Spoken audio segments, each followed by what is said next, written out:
Good morning and welcome to the Planning and Community Development Committee meeting for Thursday, June 17th, 2021. I would like to call this meeting to order and take a moment to acknowledge that the Sunshine Coast Regional District is located in the traditional territories of the Sechelt and Squamish First Nations. We do have an amended agenda in front of us today. So just before I look for adoption of that amended agenda, is there anything else that anybody would like to add, add or remove to the agenda today? Seeing no hands, look for a motion to adopt the amended agenda. Moved, seconded, all those in favor? Thank you very much, that's carried. We do have two delegations today. Just before we move into the delegations, can I have a motion to receive delegation materials, reports, and minutes and communications, please? Moved, seconded, all those in favor? Okay, thank you very much.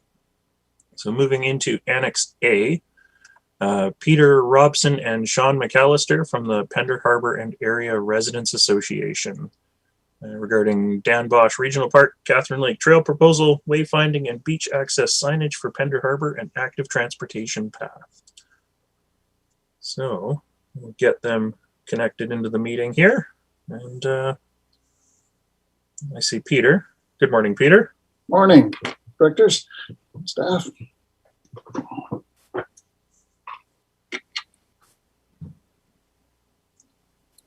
Are we waiting for Sean, or are you presenting? You want me to go ahead? Yes, no, Sean won't be presenting. I'll be presenting all four projects this morning. Okay, then you're welcome to take it away. Okay, great. Well, I'd like to thank you, directors and staff, for allowing me to present today. Today's agenda package includes detailed information about these four projects that I'm going to be talking about today, but I'm just going to cover the highlights really briefly here. I'll just share my screen if I can. Can I share my screen? I should be able to. Should have the permissions to do so, yes. Okay. There we go. And that should work, I guess. So each of these projects, as you'll see here, is fully supported by the Pender Harbor and Area Residents Association, the Pender Harbor Rotary Club, and the Pender Harbor Chamber of Commerce. So certainly we have a lot of community support for this. And each of these projects is going to provide additional, easily accessible recreational opportunities for visitors and residents, which in turn should draw more people to the area and help support our local businesses year-round. I'd like to thank Park Superintendent Kevin Clarkson for his help. He visited each of the project sites we're going to talk about and prepared detailed cost estimates, which are included in your agenda package that I'm not going to go through today.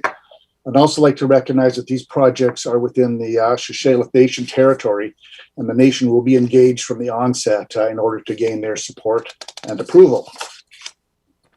Okay, so the first project is the increasing the parking area or doing some improvements to Dan Bosch Park, which, as you know, is under your purview as a regional district park. You could see that the area that most people are going to be interested in is there's a little tiny beach here, parking area here. So this is where all the action takes place. And there's just a little trail, a nice little trail through the forest that goes up here that's never been properly or fully developed.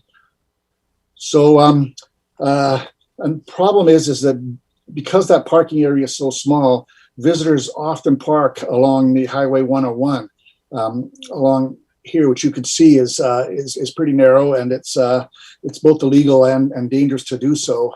Narrows the road for traffic to get by regular traffic, and this is an 80-kilometer-an-hour zone. So it's really only a matter of time before somebody gets clipped or killed on that highway. So our proposal is to increase as phase one of our project is to double the size of the parking. You can see here in green, that's approximately where it would go. And Kevin's measured this all out.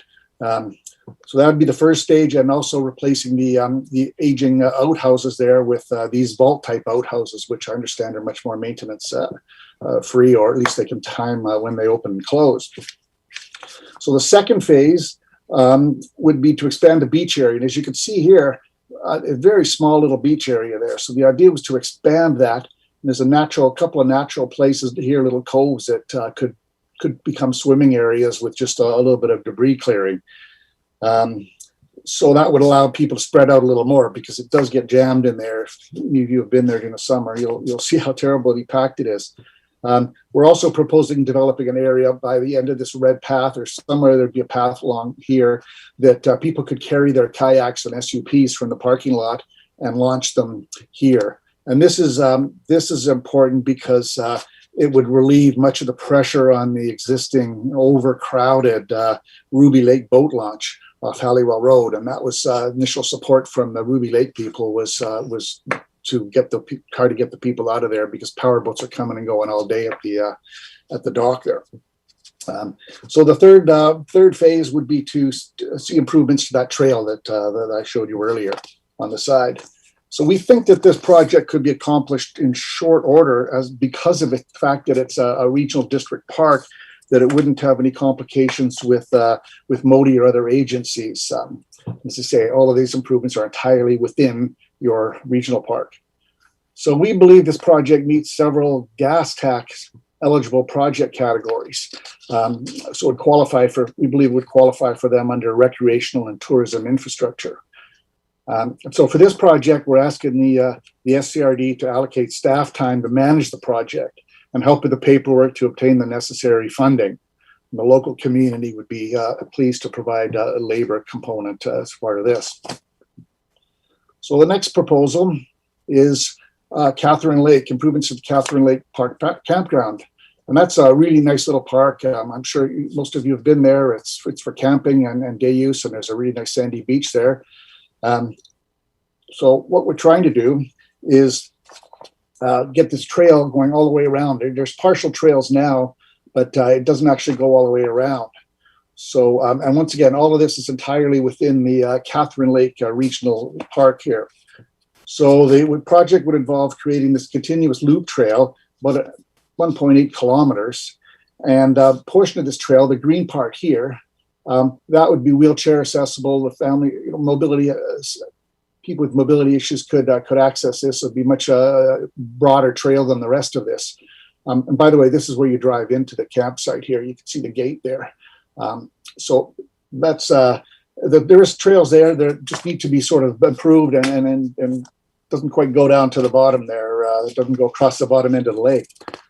But we figured this is going to be minimum impact on the environment. There's nothing, just building a trail through this. It's really nice bit of forest here. So we figured it's going to be a real asset to the Penderhart community, as well as a nice little feather in the cap, I think, of the SCRD park system to have this this trail. Interesting to note that this is the only lake in Area A that's not surrounded by a road or private land. And therefore, it's the only lake where a loop trail is even possible. So once again, our trail builders have done some volunteer work on these trails already, but we're asking the staff, SCRD staff, to support in overseeing the project and helping us get funding, possibly again through gas tax funds or from other sources. The next project is wayfinding signage. And as we all know, tourism is one of the main economic drivers of the Sunshine Coast.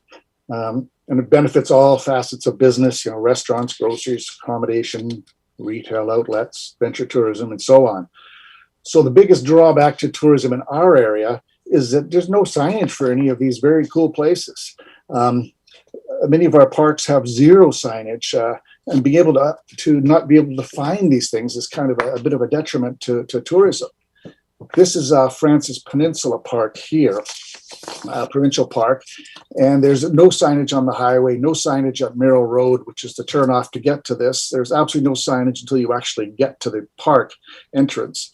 Residents walking along Francis Peninsula report people quite often stopping in their cars and going, "Where the heck is this park? I know it's around here somewhere," because there are no directions published anywhere on how to get there. So this is one of them. We've got several sites we figured out. This is Garden Bay Marine Provincial Park.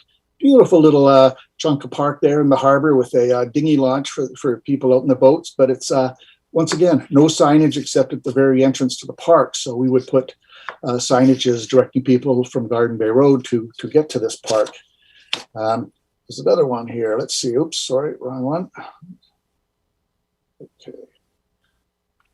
Mount Daniel, some of you have probably struggled up that hill with absolutely fantastic views.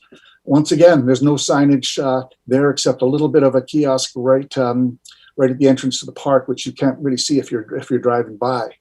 So, and once again, I get stopped by people saying, "Where's this trail?"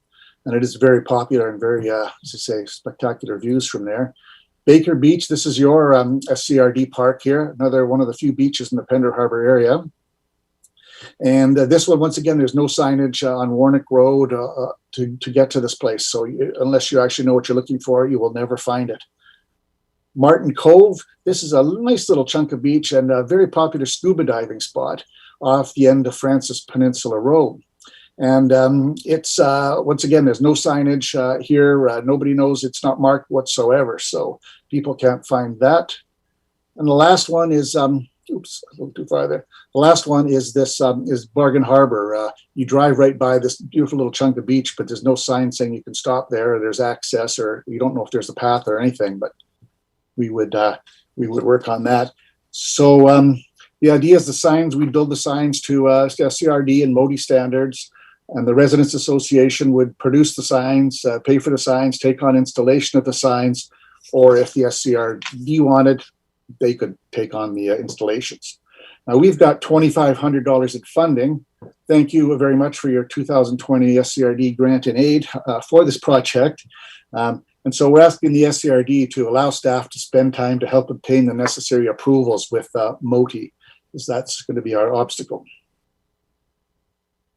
Okay, the last project is what we call an active transportation path, a short section of Garden Bay Road that's highlighted in red between Hospital Bay and Garden Bay Lake, which you can probably just see at the very top of the screen there. It's very heavy traffic volume. You can see all the feeder roads that go into there. And it feeds into the sort of choke point here. But the lack of a safe path creates a real hazard for tourists and locals who are forced to transit this area. It's dangerous, it's hilly, winding stretch of Garden Bay Road, limited visibility, no shoulders. There's a steep embankment on one side going up and a drop off on the other side.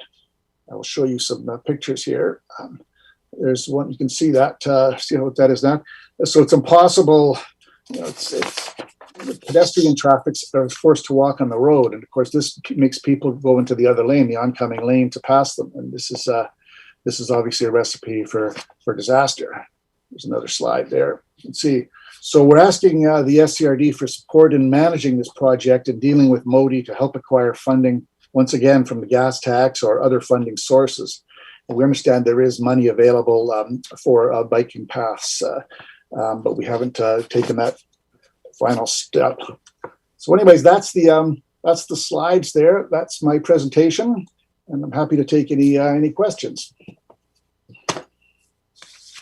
Thank you very much for your presentation, and thank you for being here today to present this and your engagement with our staff and our parks. Directors, any questions, comments? Director Seegers. Thank you. Question with regards to the wayfinding signs and the locations. I'm not familiar with all of them. If we put up signage, is there actually parking at those locations for people to park once we get them there? Once they actually find it? Yes, there is. All of them. Martin Cove is a little tight. It's got parking for maybe 4 cars in there, but since nobody knows about it, it's not subscribed. But certainly the provincial park of Francis Point has got tons of parking. All the other sites, Bargain Harbor, there's plenty of parking alongside the road. So I don't think parking would be an issue on these ones. Okay, thank you. Any other Director Hills? Thanks, Sharon. Yeah, thanks for the presentation. Lots of work there. Is there any sort of prioritizing in terms of the 4 projects? Like which one is number one? We're all about priorities now, it seems like. So, what's the number one task? When we started this project, we were hoping that the parking lot could be improved before this summer. That was our priority project, to get the parking lot improved, and then the other phases would be next year or a few years down the road. So if there was one priority, we would say it would be to get more parking, get people off the highway at Dan Bosch Park. So the wayfinding signs, I guess it's something we've wanted to do for years and years, and we've tried to get the signs, and it just hasn't worked. So I would say the Dan Bosch Park is first. The path, the transportation path, which we're hoping would be fully funded by other sources, would be second. The way signage would be fourth, and what's the other one? With my notes, the Catherine Lake would be another one which we would love to have, but that wouldn't be a super priority. But once again, we're hoping that the CNCRD wouldn't get stuck with having to pay for all of this, that we would be able to find some sources. Okay, thank you. Director Ties. Yeah, thank you. I guess there's the capital outlay of these improvements, and then there's the maintenance. Would the maintenance be coming out of the parks function? Is that correct, staff? Do you want me to answer that? Mr. Clarkson's with us. Yeah, thank you very much, and through the chair, I think, at this point they're project proposals. Anything further in terms of long-term maintenance and operations, we would explore options with the community to try to leverage some partnership opportunities for the stewardship of the resource and assets once it's developed. Or we could come back to the committee and the board with some proposed monthly operational costs should the project move forward. Thank you very much. And if I could just add something briefly there. Yep. The Catherine Lake Park already has a live-in caretaker, so I'm not sure anything other than trail maintenance might be a cost. And they also look after Dan Bosch Park, the same caretaker, I believe, is responsible for maintaining that. So there is already some function for those existing, but obviously it may increase costs a little bit if the place is larger. For sure. Director McMahon. Yeah, I just wanted to say that as an occasional tourist in Pender Harbor, I'm looking forward to this. I didn't know about several of these places, and I'll be up there this summer exploring. Thank you. Okay. All right, thank you for that. I don't see any further hands, so I'm going to go to Director Lee. Thank you, Chair. Yes, in anticipation of this presentation, I actually have a motion prepared. If I may suggest that staff work with FARA to establish project authorization requirements, planning, development, and maintenance cost and time estimates in order that the projects can be considered as part of the 2022 annual budget process, and that FARA continue gathering community input on the proposals. Okay, so that's a motion that you're making, Director Lee? Yes, if I may. All right. I'm going to assume that this would be Parks function, so that'd be voting A, B, D, E, and F. So do I have a seconder for that motion?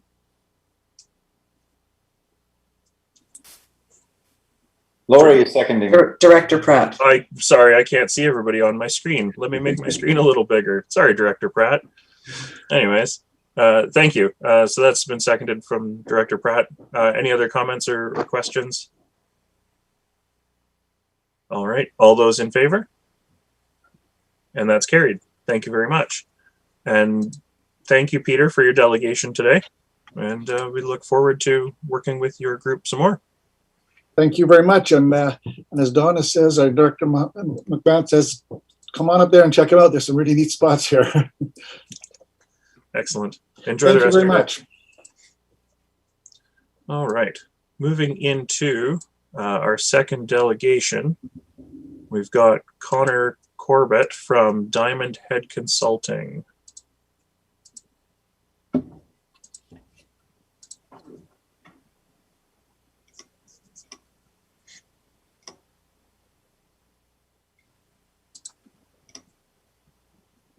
Hi there, everyone. Just checking to make sure everyone can hear me. Yep. All right. Hi, my name is Connor Corbett. I'm with Diamond Head Consulting. I'm going to start up a PowerPoint here.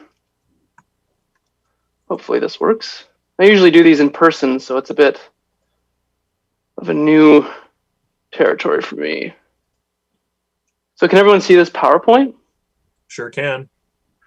All right, great. So my name is Connor Corbett. I'm with Diamond Head Consulting, and we've been helping in the last about year or so work on this Community Wildfire Protection Plan, or CWPP for short. Today I'm going to give a quick presentation, probably 15 to 20 minutes, discussing what the plan is, what the purpose is, and what the outcomes of our assessment and planning process have been. And then we'll have time for questions. So I'm going to go through things fairly quickly because it's a fairly large thing to discuss, but at the end there'll be lots of time for questions and we can come back to anything that we want to look at even closer.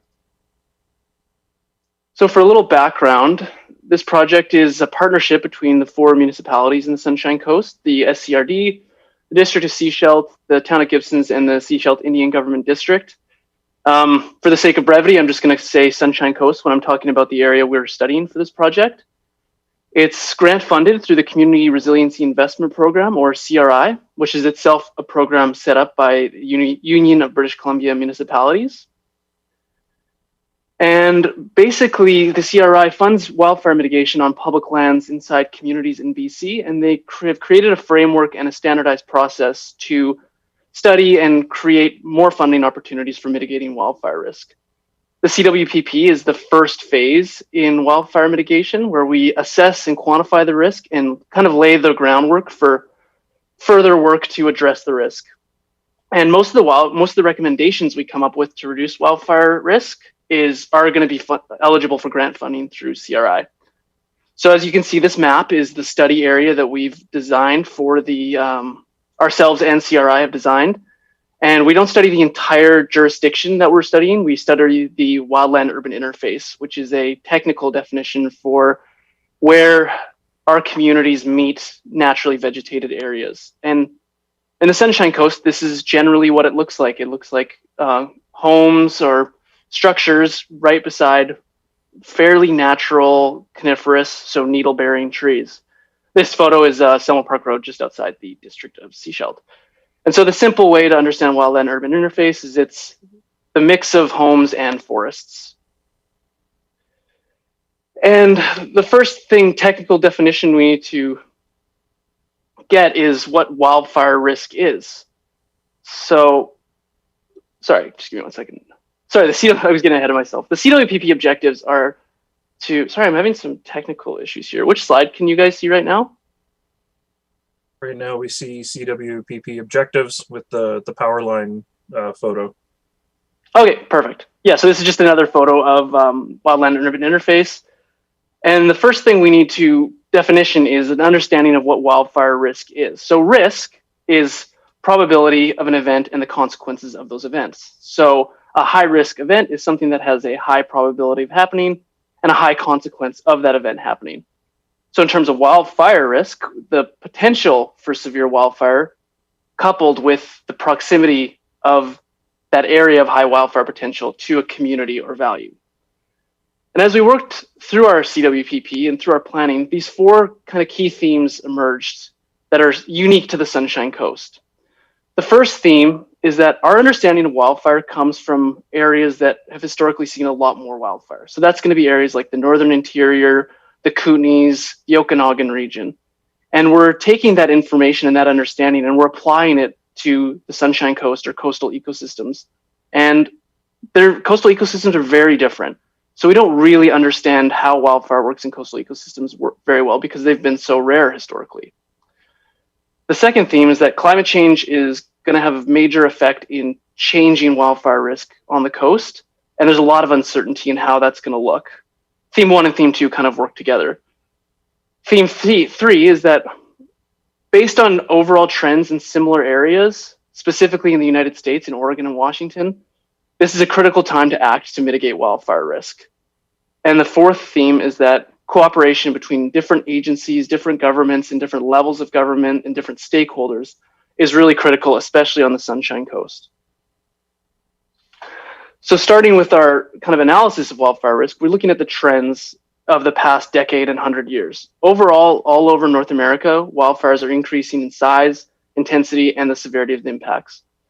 2019 and 2020 were very quiet in BC, fortunately. 2017 and 2018 were the worst two fire seasons on record. So that just gives you an idea of the volatility of what we're looking at in the near future, where we can have very quiet seasons and very, very busy seasons. Most likely, 2017 and 2018 are going to be what is typical of a fire season in the next 10 to 20 years. And this increase in wildfire there's a variety of factors that play into this, but within the Sunshine Coast, I think the most salient is climate change. And this map is a map of is a history of wildfires that are color coded for the Sunshine Coast by darker to lighter. Darker are the older ones, lighter are the younger ones. There's a lot more fires historically between the 20s and the 50s because we were very bad at firefighting back then. We had very poor tools, and we were lighting a lot more fires that escaped just to cause wildfires. In the 50s, we started getting very good at wildfire with new technology, and this decreased the amount of wildfires that were occurring and decreased their size. And then in the 90s, there's an even further decrease when we basically stopped using industrial burning in the forests as a part of forest industry practices. In the last decade, however, there have been a bit of a rebound in wildfires in the Sunshine Coast, where we're seeing more activity. And just to pick one of these notable wildfires was the old Sechelt mine fire, which occurred just adjacent West Sechelt, and it occurred within hundreds of meters of homes. And tragically, a contract tree faller did lose his life fighting this fire, which is a very rare occurrence here in BC. And looking forward, taking our past look, now we can look forward. In our field work, looking around the Sunshine Coast, there's a lot of signs of severe stress occurring within the forest. There's a lot of dead trees. There's a lot of dying trees. And this is most likely attributed to severe droughts in 2015, 2017, and 2018. And it's most noticeable in the drier sites where cedar is showing huge declines and lots of the cedar is dying. In the future, climate change is going to be increasing those droughts and increasing moisture deficits in the summer. Our summers are going to be hotter and drier. And this has a twofold impact where it leads to more dead fuel in the forest, which is a really good source of supporting wildfire behavior. And it also means our actual wildfire seasons will have hotter and drier weather, which means we'll have more intense wildfire seasons. So that's just a discussion of the past trends and the predicted trends. But as we move back towards kind of the here and now of the current wildfire risk, like I said, wildfire risk is probability times consequence. For consequence, we focus on values. And values are basically the things that we don't want to burn in the event of a wildfire. So the top values are always going to be human life and safety. So to analyze that's why we focus on the wildland urban interface, because that's where most of the communities and human life are located. These are some of the other values that we incorporate into our plan. And we kind of want to have a bit of a one-stop shop where if 5 years someone is reviewing the Sunshine Coast, they can get at least a surface level idea of the different values present that need to be integrated into future planning. The other value that we really focus on is critical infrastructure. And these are things that are generally publicly owned that cannot stop functioning. They need to function to support a wildfire, and they need to function immediately after a wildfire. And we call these critical infrastructure. And this is a map of all the items we've located. And these were all identified with the project partners in a collaborative way. And that we can consider, the type of things we consider critical infrastructure are power lines, water supply, hospitals, schools, police stations. These are things that can't really be turned off or shut down and then rebuilt. And that's one of the key deliverables, is us giving a map of these that can also be integrated in the event of a wildfire. And that's consequence. So it's basically focuses on human communities, human life, and critical infrastructure. Now, the other piece of the puzzle for wildfire risk is wildfire probability. So these are things that are the physical factors that drive the likelihood of wildfire. And within the Sunshine Coast, the most flammable type of fuel we have is the coniferous forests, which are widely spread throughout the area. And then the other two factors that we focus on are slope and aspect. So generally steeper and south-facing slopes are higher risk than flat ground or north-facing slopes. And also weather conditions, which we input to create this map. So as you can see, this is the current what we've assessed as the current wildfire probability of all the forests within the Sunshine Coast. And I would generally characterize this as a moderate to high wildfire probability for most of the forests, which is very typical of coastal coniferous forests. And when we move towards wildfire risk, one of the interesting things about the Sunshine Coast is that there isn't really a difference between when we look at wildfire probability and wildfire risk. And that's because almost the entire community is in the wildland urban interface. Almost every single structure or home is within a kilometer of a natural forest. And so the risk, it remains fairly consistent at that moderate high. The only real exceptions are the more urban developed areas in Gibsons and Sechelt, where there is quite a larger gap with the forests. And one of the additional things we wanted to look at is, as we discussed, climate change is a huge concern in the Sunshine Coast. So we created this wildfire risk projection map. And so what we did is, since wildfire probability, one of the inputs is weather, we use climate change predicted weather to create, this is a climate change wildfire risk projection. And this would be a 10 to 20 year projection based on the 10 to 20 year weather. And one of the interesting things is if I scroll back, you can pick an area out here. For example, we can look at this land near the Sechelt Indian Government District, where it's low to moderate. And if we move forward, we see that all becomes moderate with some pockets of high and even some pockets of extreme. So that's one of our climate risk projections, is that we think wildfire risk will maybe go up an order of magnitude, So we'll go from moderate high to extreme. And to address these, we developed 43 different recommendations, and we've prioritized and categorized these so that they can hopefully be implemented in the short, medium, and long term. Some of the projects are large, multi-year projects that will require a host of support from all the partnering municipalities, and some of them are very small and very easy to do with a lot of low requirements from the project partners who want to participate. And an example would be to publicly distribute this CWPP and make it available. That's a pretty simple thing to do.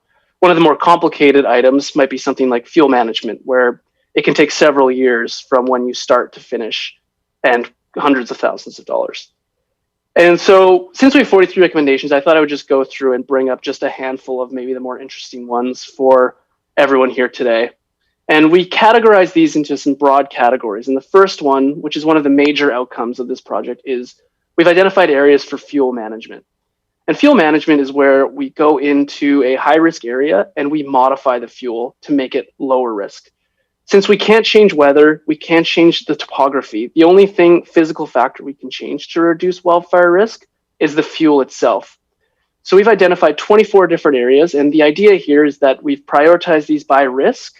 But since there's so many different areas, it gives a lot of opportunities to pick and choose the areas that are the most appropriate for getting things started. And to do these, you need to hire typically CRI, if you want to use CRI funding, which most municipalities do. There's a very clear process for doing this, and it involves hiring a registered professional forester like myself, or there's many people across the province who do this work to create a management prescription to reduce the wildfire risk. And then you can take that prescription and hand it off to a contractor to implement it. Almost all of these areas are in the jurisdiction of multiple land managers, from municipal to provincial to First Nations, and almost all of these are within the Sechelt Nation traditional territory. So partnerships will be critical in these. And to give you an idea of what this looks like, this is a before photo of a project I worked on in the Sea to Sky region. This is what this would be a high risk forest. There's lots of fuel on the ground. There's lots of ladder fuels for the surface fuel to get up into the tree canopy. And there's a very high density of conifer forests. This particular area is also very steep and south facing. So it's kind of the highest risk area you'll encounter in the local region. It's a very similar ecosystem to we see in a lot of areas on the coast as well. So this is what it looked like before. And once everything was finished with the contractor, this is what it looked like after. This is from a slightly different area where it's a bit flatter. And as you can see, they've gotten rid of all those surface fuels, they've thinned it out a little bit, and they've pruned all these trees to raise the crowns to create these gaps. So fuel spread will be much reduced in these areas.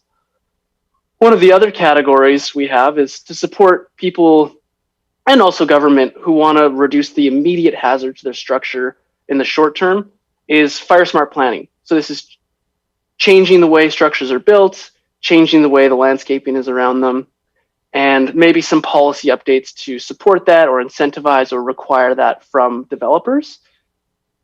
One of the key recommendations we've had is that we think it makes a lot of sense for there to be a new staff position created to support this and to help with implementation of all these different initiatives, and that is eligible for funding through CRI. And kind of dovetailing with that really nicely is community education. Most people want their structure to be as safe as possible, and they want to reduce wildfire risk, and they want to reduce the hazard to their structure. But a lot of people just don't even know. They don't know how much the hazard is, and they don't know what to do, and they don't know the opportunities, because there are opportunities for people to get funding. And this includes both wildfire prevention, so putting up signs to stop people from throwing out cigarette butts or leaving their campfires up, or also proactive management. And we kind of focus on during those periods of really high wildfire hazard in the summer. And this would also work really well with the Fire Smart Coordinator, who could oversee public education and be a resource within the municipalities for assisting with fire smart planning. And the final category we have is wildfire response. Wildfires are going to happen in coastal coniferous forests. They're not going to happen as often in other areas, but they are part of the ecosystem and they're part of the disturbances. And we need to be prepared for them happening near our values. In general, the fire departments in the Sunshine Coast are doing a very good job. They're very well trained. They have the necessary training. And there are opportunities for further training, also funded through CRI for the fire departments. And we think the next step is just increasing cooperation, not only between the fire departments and but also with the BC Wildfire Service through some annual training and maybe some desktop exercises. And so that's a really brief summary of some of our recommendations, not all of them. But moving forward, the CWPP lays the groundwork, but the next step is for the recommendations to get implemented. Looking forward, there's really heavy development pressure in the Sunshine Coast, as everyone knows. And a lot of this development is occurring within the wildland urban interface. Climate change is going to increase wildfire probability and severity. And this is a very good opportunity at this point to proactively manage to reduce the wildfire risk in the future. Most of the recommendations are eligible for CRI funding. The deadline for application is annually mid-October. The actual dates vary every year. Most applications are approved. There's quite a bit of funding available. And partnering applications between municipalities are eligible for more funding. You basically multiply the amount per municipality by the amount of partnering municipalities. It does vary quite a bit, the amount of funding, but the base funding would likely be about $600,000 annually if this project partnership continued with all 4 municipalities. And that's the end of my presentation, but I'm happy to answer any questions as time allows. Thank you very much. This is, of course, in relation to the next item on our agenda, but before we go to that protection plan specifically, I just wanted to know if anybody had any questions about the presentation. So, Director Beamish? Yes, thank you. I found this to be a very interesting, excellent report, and probably a good wake-up call for us all. I mean, climate change is a reality.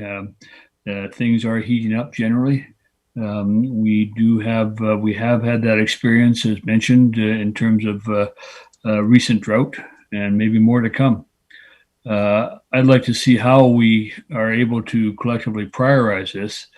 I'd like to see if it's possible, in your report, I know you mentioned presentations to the other governments, and when can that be done? Our council takes August off as a break, so we have 2 meetings coming up in July, or perhaps even a separate meeting. And in addition to that, we have a tree bylaw which basically says don't cut down trees. We have a tree committee that was just established to review that bylaw. And I think this is also an important element for them to look at. So I really appreciate all the work. I do have questions about the recommendations, which in the next part, but I appreciate all the work on this, Connor, and look forward to moving forward, because I actually see this as one of those priority items that we collectively on the coast need to address and support each other in addressing them. Thank you. Thanks, Bill. Thank you. Director McMahon? Yeah, I have a lot of questions and comments on this report. And, you can call me if I'm out of order on any of them. Starting with recognizing that, yes, this is a real risk, and you can't help but notice when you're hiking up in the forest how many dead cedars there are, which is a little nerve-wracking. That said, well, first, there's quite a few errors in this report, such as page 83 says that Upper Gibsons is in the SCRD's water system, which it no longer is. And elsewhere, it says that we have one water treatment plant. In fact, we have a couple, things like that. So I'll send those separately rather than take up time right now. But one of my biggest questions is, how does fuel management fit in with ecological resilience? If I told folks in my community that, for instance, foresters were going to go into DL 1313 and start chopping out fuel, they would have hysterics, because there's a lot of considerations. There's stormwater management, there's wildlife protection, there's fish protection. We have all kinds of fish-bearing streams around here that have riparian setbacks, and they need shade.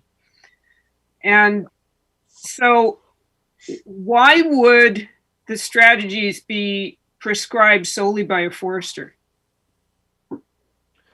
Well, to answer your question about the ecological concerns, is a forester would be the expert in the fuel management aspect of the prescription. Typically, a biologist would be involved in some capacity if the forester identified critical ecological values, which typically happens. And it's similar if we identify archaeological values or geotechnical, we have to have a team of specialists as needed. But the forester is the one who develops the actual strategies to reduce the fire hazard. And to speak specifically to your concerns about stormwater management and the other ecological values, the fuel management doesn't happen in a vacuum, and you have to consider all the other values present within the area you're managing fuel for. And so the fuel management documents actually end up being 30 to 40 pages long, because you have to have a strategy for managing every single value there. So an example might be, say we're working in a fuel management area and I identify a salmon-bearing stream. I have to come up with a strategy to make sure that my fuel management activity does not impact the functioning of that stream. And so often it'll just be, we're going to give a 30-meter buffer around the stream, or a buffer around the stream, where we're not going to have fuel management happening, because we're going to balance that ecological goal with the larger fuel management goal. And so typically it's challenging, because I understand, like, foresters going into an area is very alarming for residents, because they see forestry as equaling cut blocks. And we're lucky in this sense that we're funded through CRI grant funding, in that we don't need to do a cut block, because we don't need to maximize the amount of profit we're making. We need to maximize the balance of values within the area. Instead of maximizing timber volume, we're going to maximize the effectiveness of our fuel management. So hopefully that answers your question. Thank you for that. I'm going to go to Director Hiltz, and then we'll come back to Director McMahon. Thanks, Chair. Yeah, totally interesting presentation. I'm interested in the 43 recommendations and the CRI funding. So you said $600K per year. We're talking 5 years. So we're talking a $3 million package we'll get through grant funding. We'll do all 43 of these recommendations. Is that, I'm wondering about the fuel management aspect and what's in the 600K and I guess the size of the CRI funding bucket that we're going to be dipping into each year. So is that kind of how you're seeing this CWPP provides the framework to get 600,000 of funding for the next 5 years? Is that kind of what I'm trying to, is that what you're trying to tell us? Yeah, so essentially we have these 43 recommendations and we've prioritized them, but ultimately it's up to the municipality on which recommendations and how they want to pick which ones they go with, like on the strategically which ones they prioritize. No, it's unlikely that all 43 recommendations will get implemented ever. That never happens, but usually like the municipality will pick off 3 or 4 per year from the different categories and sort of work their way through. One of the challenges is that fuel management is extremely expensive, and it's just not, doesn't make a lot of sense to just do that. So sometimes the municipality will say, okay, we'll spend 500,000 of the 600 on fuel management for the next 5 years, and then we have another 100,000 to spend on other things. Hopefully that sort of answers your question. Yeah, I guess I'm wondering about the certainty of all these things, right? We got a plan, there's a funding pot, you need someone to fill in the forms, send it in, and money comes back. That seems to be what I'm hearing. Yeah, I guess that is essentially what the process is. And you have, the key thing is to have the CWPP that makes the recommendation when you make your application. But I can assure you, and Matt probably can speak to this, is the applications are quite complex and there is quite a rigorous process. But as long as you have the CWPP, things kind of move fairly smoothly from there. Thank you for that. I do have one question in that, did you guys consult with the community forest or with Airspan, et cetera, when you put together this report? So we reviewed the community forest stewardship plan and all the other plans, and we do briefly discuss them in the CWPP, but we are so zoomed out at this level that it's consultation and engagement is it might be a bit premature. It's obviously we totally have discretion to do that if necessary, but absolutely, as you move towards the implementation plan, the stakeholder engagement becomes quite a bit more involved, and it will involve definitely formal meetings and quite a bit of correspondence, especially if you're trying to do fuel management within someone else's tenure. You absolutely need to speak with them. For sure. Thank you. Director McMahon? Right. I'm going to note in reference to my previous point that the 3 phases of fuel treatment did not include public engagement. And that's going to be absolutely crucial on the Sunshine Coast because we love our trees here.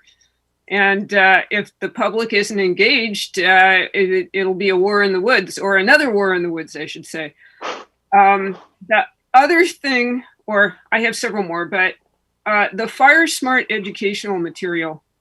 You just told us that the West Coast forests are different than the interior forests of BC. And my impression is that all of the fuel smart or fire smart material was designed for like Kamloops.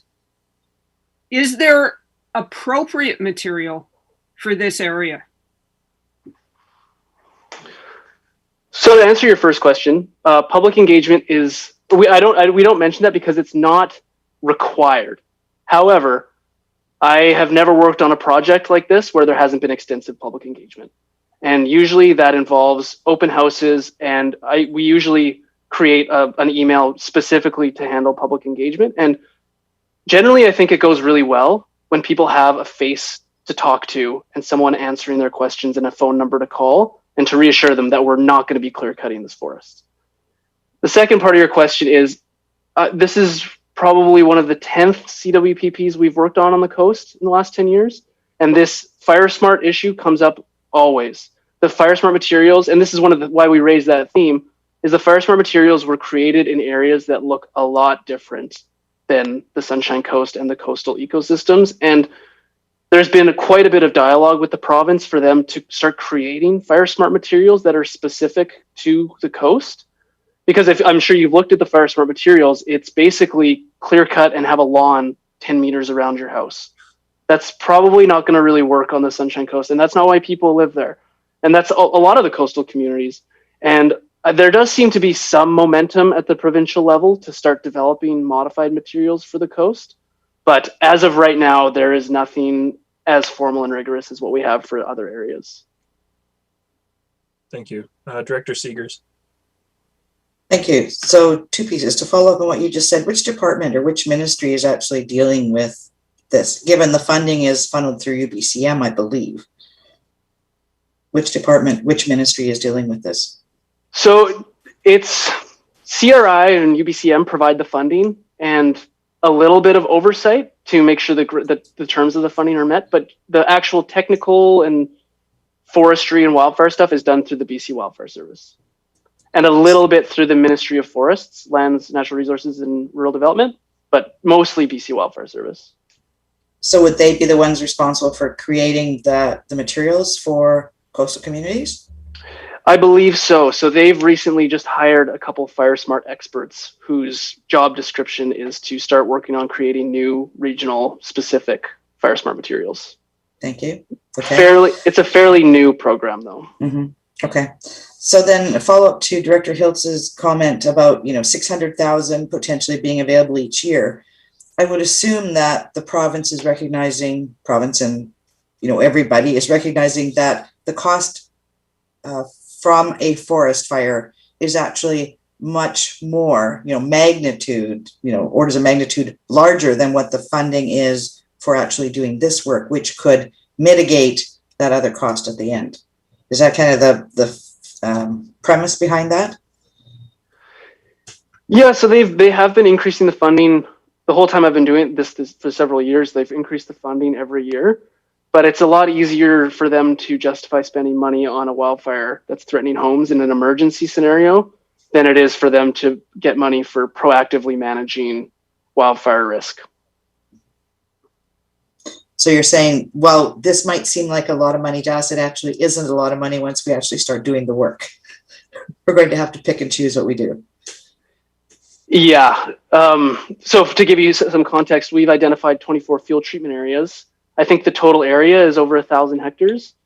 It costs about $10,000 a hectare to treat and reduce the wildfire risk. So if you were to do all those areas, that's $10 million right there. And that's one recommendation. So that's why usually a lot of these recommendations, most of them aren't carried out, and you pick and choose what you can and can't do. Thank you. Thank you. Director Lee. Thank you, Chair. There's some work, wildfire risk reduction occurring or planned to occur along the Egmont Road this year. Was that considered in your report, or were you aware that that was happening? Well, you're in luck, Mr. Lee, because I was the consultant who wrote that wildfire prescription for the Egmont Road, which is just a funny coincidence. But yeah, so yes, we were aware. We did talk to the Ministry of Forests about their plans for the Sunshine Coast. And I have one other question. Can we get a copy of your presentation? Yeah, absolutely. Good, thank you. Great, thank you. Director McMahon. Yeah, I was kind of thinking along the lines of Director Seegers here. The other thing that concerns me a bit, I hate when we get reliant on grant funding, because, one of these years it dries up and then we're left holding the bag again. It reminds me all too much of the RCMP, which is paid for elsewhere, but police-based victim services somehow ended up in our lap. So I don't know what we can do about it. We need to do something, but I see some more downloading coming in our direction. Director McMahon, that sounds like a great comment to move into the actual Annex B itself. So thank you, Connor, for answering all the questions that have come up so far. I'm going to look to Matt Trite, Manager of Protective Services, to introduce the staff report, and we'll see if we've got more questions. All right, thanks a lot, and thanks for the great questions. Thank you. All right, thank you, Chair.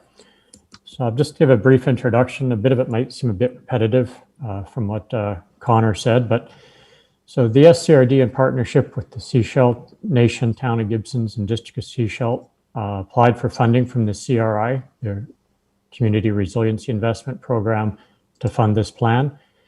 The plan examined the wildfire risk and obviously comes up with some recommendations for measures that can be taken by local governments to reduce the wildfire risk through operational treatments, community planning, and education, and so on. So there's prioritized recommendations are framed to access further funding opportunities with most of them being eligible for funding through the same CRI program that funded the CWPP.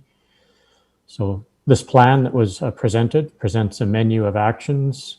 The decision for the committee today is accept that menu of actions. And if accepted, staff would return for direction as part of the annual budget process or timed with grant calls to advance specific actions to be taken from that menu of actions. All right. Thank you, Mr. Trite. Directors, any questions? Director Beamish. You're muted. Real concerned with moving too far ahead without the District of Sechelt, the Town of Gibsons, and the SIGD having a similar presentation, so they're all on the same basis of conversation. You know, I do get concerned, even in our own area. You know, we have lands here that are within the town. I think they're probably on the highlight of the map, although the map was pretty small to look at. And when I go through those, and I hear concerns from the neighbors talking about fire risk. When I walk through those areas, I see old Christmas trees being thrown out and all sorts of additional fuels being added to those areas voluntarily by the residents, and that concerns me as to how do we educate the residents in their own area. Back about 2005, when we introduced the no burning bylaw for Gibsons, we then simultaneously established the green waste, and that was the intention of that, was to say, okay, if we're not going to burn, we have to provide an alternative for people to take their green waste. That doesn't seem to be as applicable for major clearing projects. After I read this report earlier, I happened to be driving along Gower Point Road and see a huge buffer between two properties made up of all of the trees that were cut down on that property, simply banked up in a line between properties, drying out and providing fuel for a fire. And how do we manage that major land clearing waste, which we can't burn because of the proximity of homes, but we shouldn't be saving on properties? Are there grants available to homeowners to actually get rid of that material? I understand, and I'm looking at 5.22 recommendation that talks about support homeowners to reduce fuel loading on private land by reducing barriers to debris disposal. We've done that in the sense of the green waste, and they can drop off green waste freely in all of our communities. But the major land clearing waste, to me, is still continues to be a problem. A lot of that is still being accumulated on land. So I'll stop there. Thank you, Director Beamish. Mr. Trite, did you have any thoughts or comments on how we might incentivize programs for the major land clearing? I know it's early conversation, but yeah, I would think that could be tied into development permitting. That's a little outside my area, but if those areas are going to be cleared, requirements be put in place, I would imagine perhaps that some sort of proper disposal of that material. But again, that's sort of outside of my my area. Okay, thank you. Director Ties. Yeah, thank you, and thank you to both Connor and Manager Trite for putting all this together. I'm very much in agreement with all of the recommendations, and I just want to highlight. I think recommendation number 16 is something that we should try to move on as quickly as possible, which is the creating some wildfire development permit areas in high risk areas, which would include building code requirements around roofs and things like that, I would assume. And then that ties in with I believe recommendation number 19, 20, 21, 22, and 23, which are all creating these development permit areas. So I just wanted to highlight those.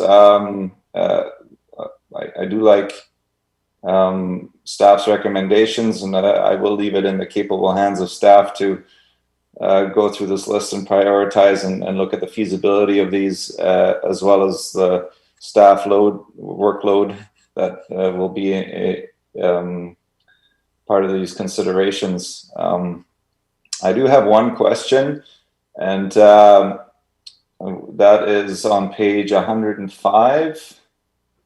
There are two little specks in the middle of Roberts Creek that are extreme, surrounded by low risk areas. And I'm just wondering what those two little areas are that makes them so extreme as compared to the low risk areas around them, without even a transition into sort of some of the yellow there. So it's just a bit of a weird one for me.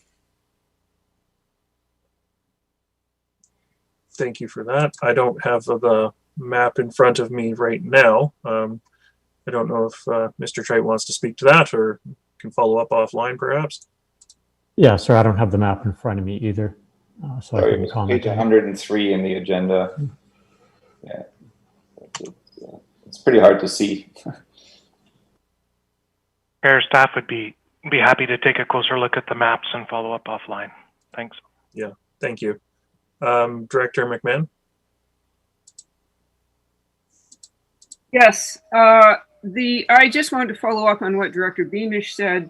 The recommendations on page 38 are for us to submit the plan to UBCM and then refer it to other local governments as guidance. And, you know, that's very magnanimous of us, but I honestly think that we should submit it first to the other local governments for their guidance and then submit it to UBCM. I mean, while we are free to modify the recommendations, you know, emergency planning is the purview of the regional district. So you know, this was a regional district plan, but yeah, happy to hear recommendations from people. So Director Hiltz. Thanks. The Sunshine Coast local government. So the interface with the Islands Trust, which is the land use planning side for the islands. So they aren't a participant. The Islands Trust is not a participant in any of our services. Properties are. So how does this interface with the Islands Trust? I see Gambier and Keats sitting off there in the water, and you know, how does it tie it together? Because it's that's the how does Islands Trust factor into this project? I'm going to go to GM Hall first, and then yeah, we'll go to Mr. Trite. Thank you, Chair. So Islands Trust could certainly, I would say would certainly be involved in the implementation of any of the actions here that would take place on islands. I think the frame here for the report that's in front of the committee is this is a menu of I'll say fairly standard wildfire protection actions dealing with interface areas. It's the key to unlocking grant support. And so the question today is the committee supportive of the menu or of the key? And as noted in the report, implementing and the decision to move forward with any of these actions will require typically not only community involvement or public engagement, but also a board decision. And certainly for the decisions that take place in outside of our rural areas, that could involve a decision being made by other councils or the local trust area, potentially with us or maybe without us if they're advancing a specific action on their own. But in developing the project, there was close coordination between staff, as noted in the consultant's report. Thanks. Thank you. Matt, did you want to add anything to that, or? Yeah, just that with regards to the islands, certainly all the fire smart activities using fire smart coordinators to provide advice and recommendations to people to help fire smart their homes. That will definitely include the people of Gambier and Keats and Thormanby and so on. Okay, thank you. Director Hiltz, follow up? So the follow-up is when the recommendation says Sunshine Coast local government, that includes referring it to Islands Trust? So I guess that's a specific question. While not originally part of the grant application, you could certainly add Islands Trust if you wanted to include them. Director Hiltz? Oh, sure. Okay. I'll consider that. I'm just wondering if it's already in that, or it's strictly members.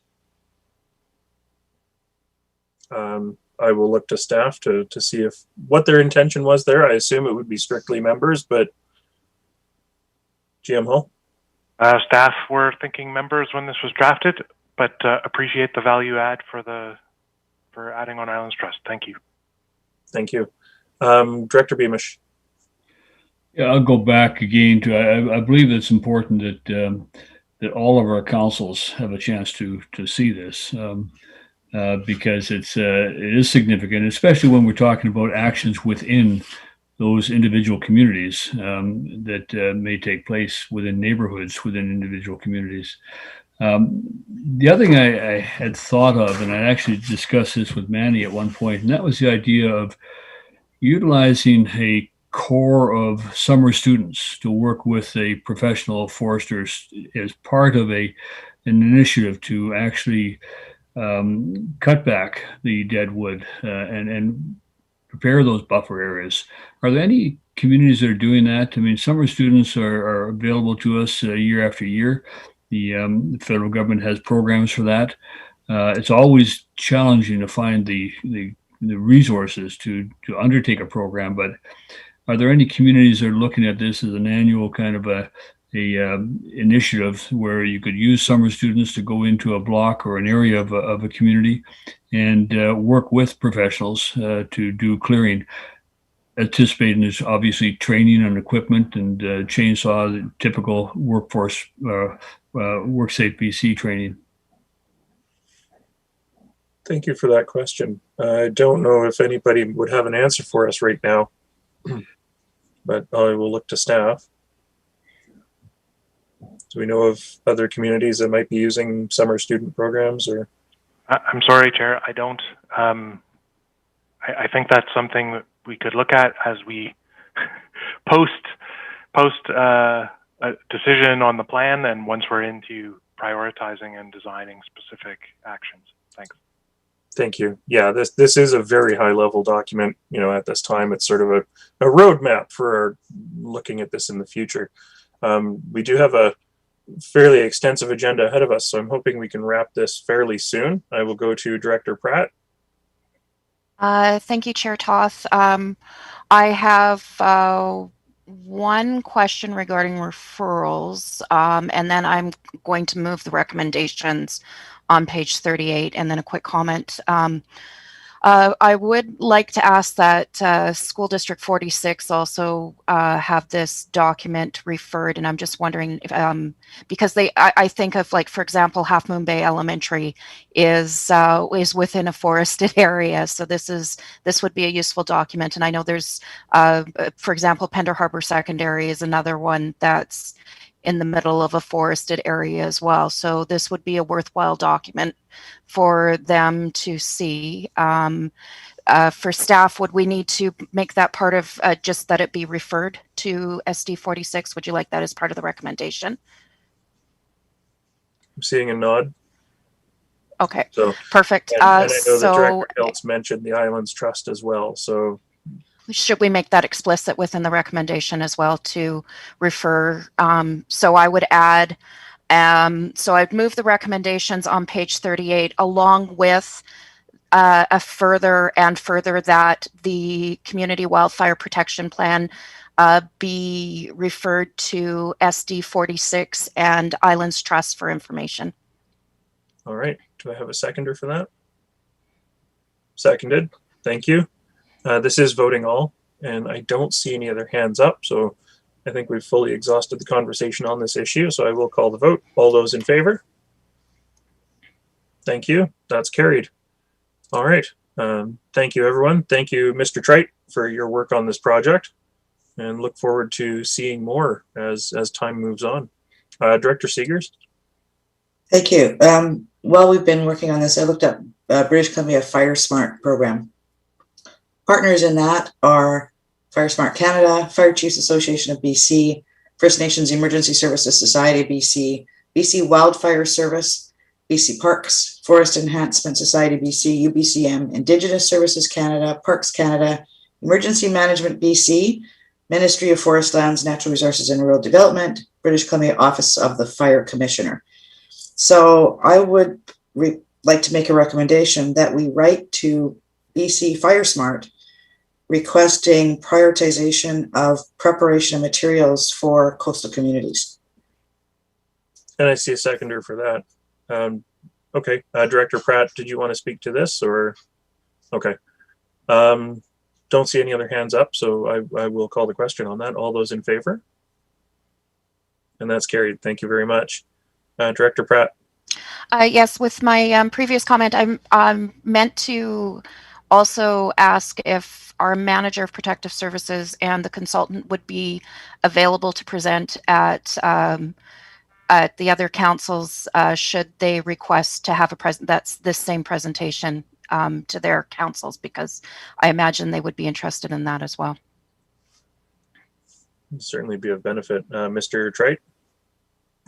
I certainly would be, and I'm sure we can make some arrangements with Diamond Head for that. Great. Thank you very much. Okay. Moving on in our agenda to Annex C, the Sunshine Coast Housing Needs Assessment Implementation Framework, Housing Action Plan. So turn this over to GM Hall. Thank you, Chair. So the Sunshine Coast is facing what many have called a housing emergency or housing crisis. And both board and intergovernmental dialogue was held in April and May on how to take action on the recently prepared Housing Needs Report Implementation Framework. This report summarizes key areas of discussion from those meetings and groups them into strategies. 4 of these strategies can be implemented in the short term. The latter 2 require incremental resources and can be developed into projects for consideration as part of the budget process. And a partnership and or a community-involved approach can be applied to all of these strategies. Staff are in regular contact with municipal and First Nation staff. We can leverage the involvement of our APCs, and we're also in regular contact with the Housing Action Table. I think just speaking for myself, I think I've spoken with people involved with that group 3 times in the last week.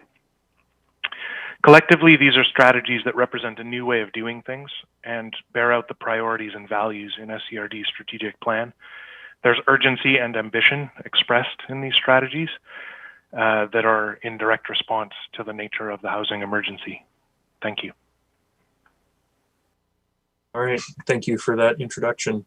Directors, any questions, comments, recommendations? Director McMahon. Oh, I had questions. On page 166, number 6, there's A through H. I wasn't clear what G meant. What on earth is modernizing, clarifying subdivision requirements by zone rather than subdivision district? And H, opportunities to promote housing security in mobile home parks, because those are regulated provincially. Thank you, Director McMahon. GM Hall. Thanks. I can speak to H, and I'll ask Manager Patey to speak to item G if he's willing. On H, this is an issue that isn't super regional. It's not limited to the Sunshine Coast. It's an area of active research and thinking and planning. I think when we get into that, we would need to look at what the state of the art is, because indeed there are other provincial acts and regulations that bear on that. Thanks. Thank you. Manager Patey. Thank you, Chair. Ian, just so I can clarify, item G is what you asked me to provide information on? That's right, on page 166. Right. We are one of very few local governments that have both subdivision districts as well as zoning districts. And moving forward, staff would move away from that kind of model, given that minimum lot areas are largely constrained by soil type and ability to prove perk on a site. So embedding minimum size areas within the zoning bylaw makes things clearer, more simple to understand, makes the zoning bylaw much more approachable. So that is one of the things that we are looking forward to implement in a new zoning bylaw. Thank you. Director McMahon, does that clear it up for you? Well, it's more information. Thanks. Thank you. Director Seegers. Thank you. So follow up to that. Can you give us an example of a subdivision district? Right, I'd never heard of them before. Certainly. Thanks for the question. We have both. We have a land use map that determines the minimum land area required for a subdivision, and that's broken up into like A through, I believe, F, and they specify the minimum amount of lot area that would be required under that subdivision type. We then also have the district broken up in there. If within both zoning bylaws, we have a separate zoning map, which determines the zone and the permitted uses within those specific zones on a kind of a companion map. Typically, a zoning map would have both the classification for zoning as well as the minimum lot area required for that zone. And would use like Town of Gibson's, District of Sechelt. R1 is a fairly typical zone. It would give you a broad range of single family uses typically and specify a minimum lot area of whatever it is, 800 square meters. And then subdivision would be predicated and measured against that regulatory criteria. So we have kind of another step where we've actually created two conditions to meet, and that's the subdivision district. And it's unusual. The only other regional district I've been able to find which practices that approach is the regional district of Nanaimo.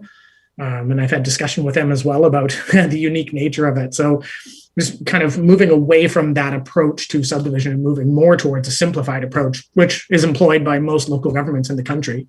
Zoning is classically specifies the uses within the zone, as well as regulations around buildings and structures and land area. Makes it much more simple when people are trying to find information about their property and they want to access it through a mapping system, can easily find out all the information to allow them to proceed with development. Thank you. That clarifies it. Thank you. Director Ties?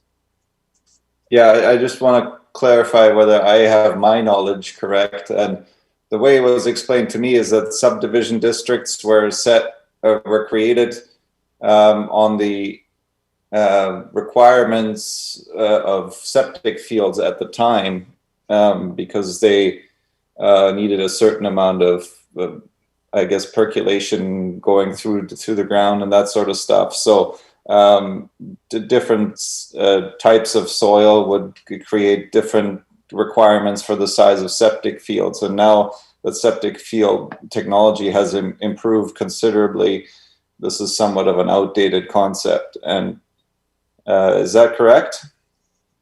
Thank you for that question. That is correct. And we don't have a full understanding of the sort of geomorphology and soil classifications on a very granular basis like that. So it was kind of a broad brush approach to developing some subdivision regulation. At the end of the day, the minimum lot area that is able to be achieved is related to PERC, but within a zoning bylaw, you could specify a minimum lot area, and on a case-by-case basis, you would do PERC testing, soil testing to determine whether or not that subdivision is feasible. And if it's not, then it's just not subdividable. So the investigation comes down to soil on a case by case basis, and that is how most District of North Cowichan employs that tool, where they have regulations around the types of engineered systems for septic. Because you're correct that there are different types 1, 2, and 3, and that's a spectrum of most basic in-ground to fully engineered systems, and having some policy around the types of systems that we would support, and that's related to appropriate land use zoning and target densities, and trying to plan by density and plan by rather than planning by soil type. That's kind of what we're doing under the current subdivision model. Is we're doing land use planning based on soil types, but not really based on a granular basis. Thank you. GM Hall, I see your hand up. Thank you, Chair. I just, maybe as the report author, I can just speak to part 6, strategy 6 here. And if it's helpful to the committee, focus on the goal a little bit of the front end statement. So the goal is renew, streamline, and harmonize and modernize our land use bylaws. And the list there pulls from the recommendations that were in the framework. So all of those would be in scope, but a key part of the way this is framed is that there would need to be a substantial process to ensure that as we move towards that goal, we are involving our community, we are involving technical experts, and we're reflecting best practices in things like, I feel like we could host a whole day workshop on environmental protection around septic during subdivision. And so, while happy to answer questions on these things here, this is really the tip of the iceberg, and similar to the last report, this is the menu. Are these the things that the board, ultimately as the decision maker here, would like us to pursue in taking action on affordable housing? And if so, we're committed to bringing things forward through our normal processes. And on this one particularly, there would need to be a substantial and very high quality, sustained effort at public participation and capacity building to make it happen in a way that works long term. Thanks. Thank you. Director McMahon. Yeah, we have so much on our plates right now that the word sustained effort, make me twitch just slightly. Number 5, the land inventory of underutilized land. I have to wonder, in the context of the rural areas, is there any real point to that? Because in my area, I'm pretty sure that there's very little unused, suitable, institutionally owned land. And, and if it was in the middle of nowhere, then it wouldn't help us, because the priority for, certainly for increased density is where the transportation hubs are. So I was just wondering if staff think that there's low-hanging fruit in that direction. GM Hall? Yes, staff do. Thanks. Perfect. Thank you for that short and concise answer. Director Seegers. Thank you. To Director McMahon's comment, we actually are looking at some of that in the district of Sechelt, for example, with the school district. So yes, and there is Crown land as well, which we'd be talking with the Sechelt Nation about potentially for some housing. I'm willing to make the recommendations as on page 165.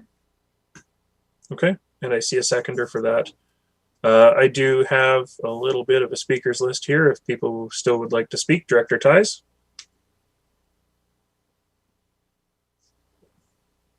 Yes, thank you. I do feel like without wanting to really burden staff with even more work, I do feel like this is a subject where I think at least I am.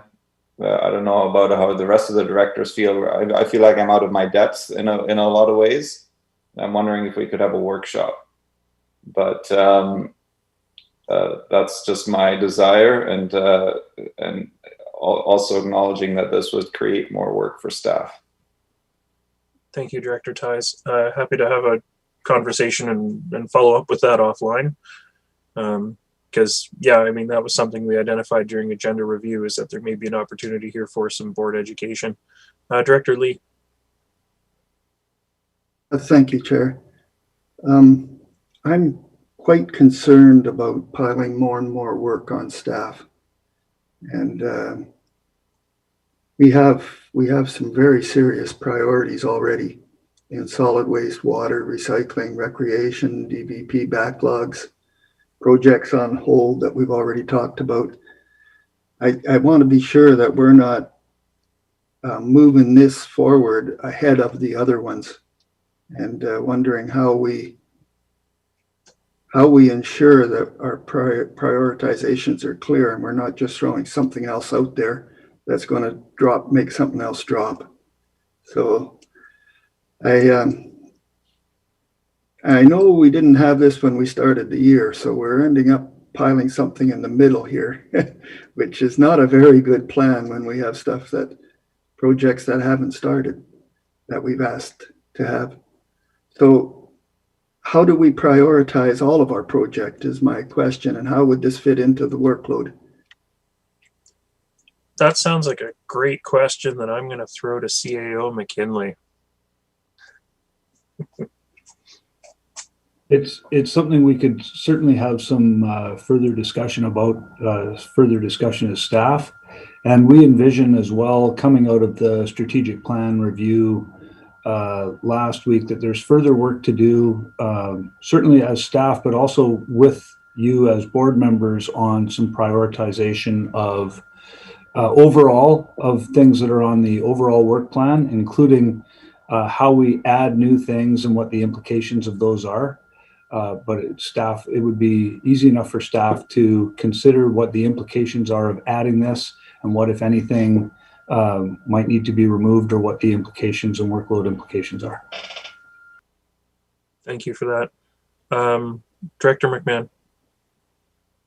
Yes, I too am concerned about what we're taking on here, and I'm not really sure that fully aware of some of the implications. Any easy things that, like, we're already in the bylaw 310 process, and if this can dovetail with work that we're already doing for some pretty easy benefits, then that's great. But this is really a challenging one, and again, through the rural area lens, we're quite constrained what we can do in the rural areas. Just saying. Thank you. GM Hall, I saw your hand up. Did you want to mention something or add in? Thanks, Chair. I was debating because I realize you have a motion on the floor. I wanted to maybe give some comfort that about prioritization and workload, that staff were careful in the way that we framed the setup of the work here, to focus on things that we are comfortable suggesting we can do now with existing resources. And in fact, the social equity lens is it's already in the work plan based on earlier budget approval, and separate the ones that we don't yet have a resourcing plan for. And so those are the ones where the question today is, do you want us to look at how to get those done? And then that'll come back for a decision about either adding resources through a grant or something else, or adjusting what else we're doing to make those happen without an incremental lift. And that, that question is implied in the way that the recommendations are framed. Thank you. Great. Thank you very much, GM Hall. And I don't see any hands up anymore, so I'm going to call the question on this. All those in favor? That's carried. Thank you very much. Do we want to take a break for 5 minutes? I'm seeing some thumbs up, so we'll take a 5-minute break. We'll see you back at 11:05.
Thank you for coming back promptly from the break, and welcome back. Moving into Annex D, Roberts Creek Official Community Plan Amendment Bylaw 641.11 and Zoning Amendment Bylaw 310.182 for subdivision of remainder of District Lot 1312, second reading. Turn this over to Mr. Sechelt.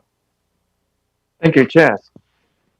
This report provides a comprehensive analysis and updated information on this development proposal since its first reading of the bylaws in 2019. The application represents an opportunity to evaluate the pros and cons of the development in view of the Roberts Creek OCP and in the context of the subject location and current conditions of the Sunshine Coast. Analysis of this report indicates that the development could be integrated into the rural setting without negative impacts, and related technical concerns can be addressed. The application also presents an opportunity to consider a land donation that may have community benefits. Staff recommend consideration of second readings of the bylaws and holding of a public hearing to gather further community input. Thank you. Okay, thank you for that introduction. Directors, Director McMahon. Yeah, I have lots of thoughts on this, but if we're going to hold a public hearing, I think that I'd rather get into the weeds later after the public hearing. But I do have a question. Because of the size of this potential land donation, do we have a parks acquisition policy? That's a great question. Mr. Sechelt, I see you've unmuted. Thanks, Chair. The park requisition is usually done through a parkland dedication process, through a subdivision applications. And for this particular parcel, DL 1312, a park dedication has already been provided to the SCRD through the previous subdivision of the DL 1312, which created the lots south of Harmon Road. So this park is located at the northeast corner of the lot, as you can see in the map in the report. That is a already dedicated SCRD park. Thank you. Director McMahon, follow up. So we don't have a parks acquisition policy, because there's been a number of cases where people have unrelated to subdivision offered to donate land as parks. And do we have any considerations for what land we accept and why, and what is considered too much risk for the organization? GM Hall. Thank you, Chair. I apologize. I can't recall if we have anything that is titled Parks Acquisition Policy.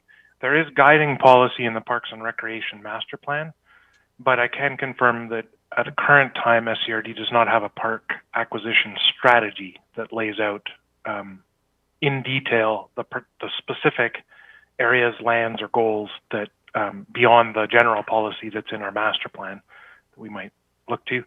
I would, as a senior planner says, there's work to be done if we are to consider this amenity, and park is only one possibility that could be looked at as part of that work. Thanks. Thank you. Director Ties? Yeah, I have two questions that I would probably like to see addressed by third reading in order for us to be able to make a good decision on this. One is ultimately, right now, the way the proposal is, it contravenes our OCP, especially guideline number 7, which is to not have more urban sprawl, but it could, in fact, follow our OCP recommendation number 17 from point 15, which is, which does say that rural designated lands that are located north of but not immediately adjacent to the Sunshine Coast Highway may be considered for country residential uses, as long as the lot sizes are not below 1.75 hectares, which is about 5 acres. So right now the proposals for 2.5 acres lot sizes. So I guess the question would be, is 5 acre lot sizes an option, and what would that proposal look like? Will that still will that still create 12 lots that will just be larger, and we will have a smaller park donation, and that would probably end up taking up the north part of Porter Road, the Porter Road extension as well? Or would it only be 6 lots that would be 5 acres in size? Or is it not even an option? So that's one of the questions that I would like to be addressed with the developer by third reading, I guess. And the other one, I guess, if we take on this parkland, then what I would need is what I would like is a cost-benefit analysis of taking on this parkland. And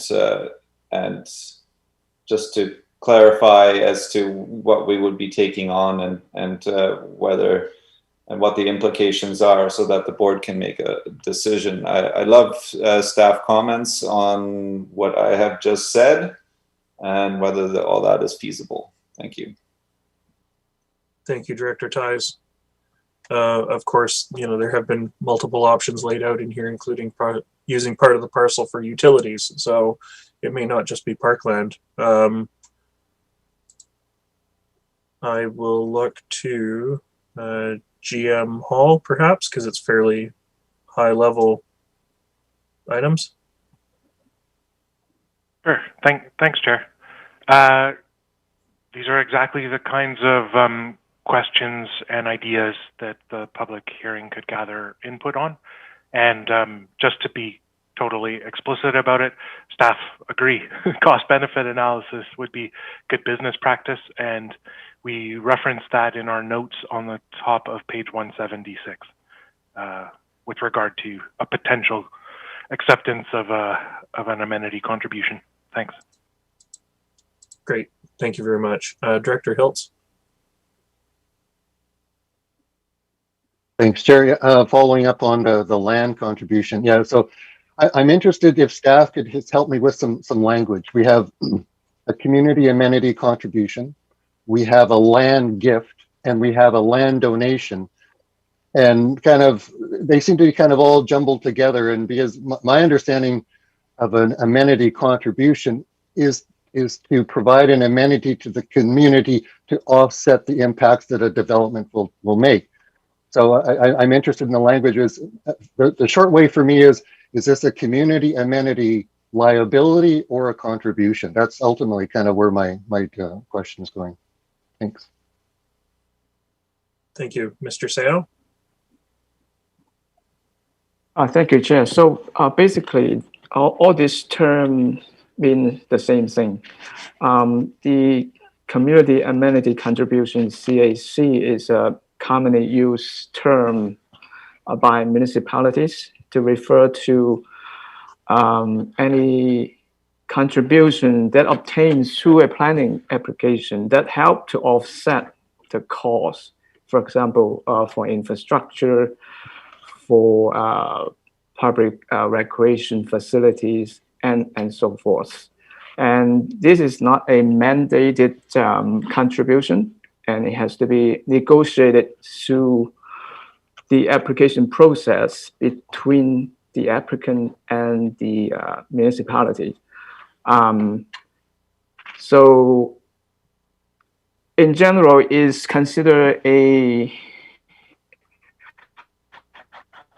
a contribution that help to cover the costs. And of course, on the other side, if you look at cost and benefit, that it may also carry a cost in order to construct or maintain this contribution or a new facility, for example.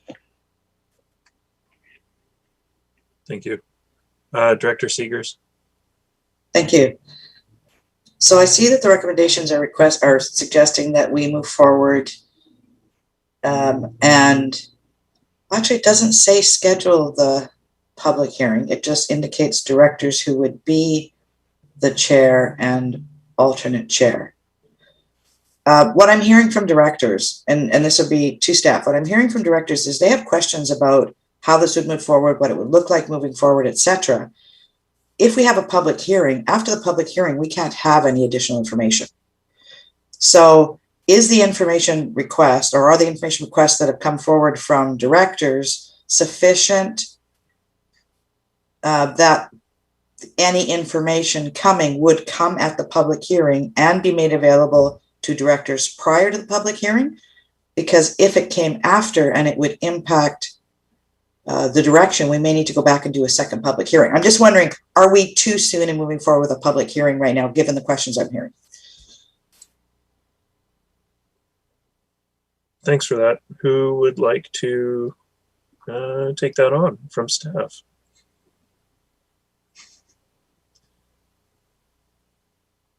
CAO McKinley, I see you moving. I'm going to put you in the hot seat here. It would probably be something I'd want to confirm with our corporate officer, and I'm happy to do so. So we may not be in a position to move this forward today based on the items that the directors have raised. GM Hall had his hand raised. Oh. Chair. Thank you. Sorry, GM Hall, I didn't see you. Thank you, Chair. It's an excellent question, and staff appreciate it, and particularly the principle of good process, good decision. Noting that our practice has evolved since COVID to not specify the exact time for the hearing, just that it be arranged, and so that we can work to schedule something that works for all the parties that need to coordinate in our virtual hearings. Knowing that, staff would be comfortable with the recommendations as is, noting that we would want to ensure that if on further research we identify more info needs to come into the process before the hearing takes place, then we would do that. Thanks. Thank you. Director McMahon. Yeah, I had questions about the Porter Road extension because all of these lots are already serviced by a road. And at the APC meeting, the developer said that it was the SCRD who insisted on putting in Porter Road, but it's a road going nowhere. And so why would we put in a road going nowhere that creates more impermeable surface in an area that already has stormwater problems? So that kind of was my question. What is the purpose? And also would create more access to an area that's already having quite a bit of problems with tree poaching and, parties and other irresponsible behavior. So that was my question. Your question, Director, was who requested the Porter Road extension? Was it us or was it the applicant? Mr. Seo? Thank you, Chair. So the Porter Road extension is part of the proposal for the subdivision of the 12 lots in the southern portion of the DL 1312. It serves several functions. It provides more direct access to the proposed new subdivision site, just to provide better access for vehicles and also fire departments vehicles. And it also can divert, because the subdivision to the south, the lots on Harmon Road are within the agricultural land reserve. So with an additional road can divert the non-farm traffic from Harmon Road. So that will reduce the impact on the agricultural land reserve properties. Yeah, and that's the purpose for this road. Thank you. Director McMahon, follow up? Are there any actual farms on these ALR properties? Question. Well, they Mr. Seo, go ahead if you want. Yes, sorry. Yeah, they have been newly subdivided, but they are still remain within the ALR. And I'm not exactly sure if farming is taking place on these properties, but they are definitely as in the ALR, and it is in the agricultural zone in the SCRD zoning bylaw. Thank you. Regardless of what the property may or may not be doing right now, the point is that it is within the zones to do that. So, Director Ties. Yeah, I guess the other reasons to have that Porter Road would be as a fire break, potentially, and then also if we're going to get access to this upper lot there, it'd be pretty hard to access it without putting something in there. You'd either have to go right off the corner of is that Leak Road? So yeah, I think Porter Road would just give us better access to the new land that's being donated to us. But I just saw Director Hiltz put up his hand. Otherwise, I'd be making them motion to take those. But I'll wait until Director Hiltz has said. Director Hiltz.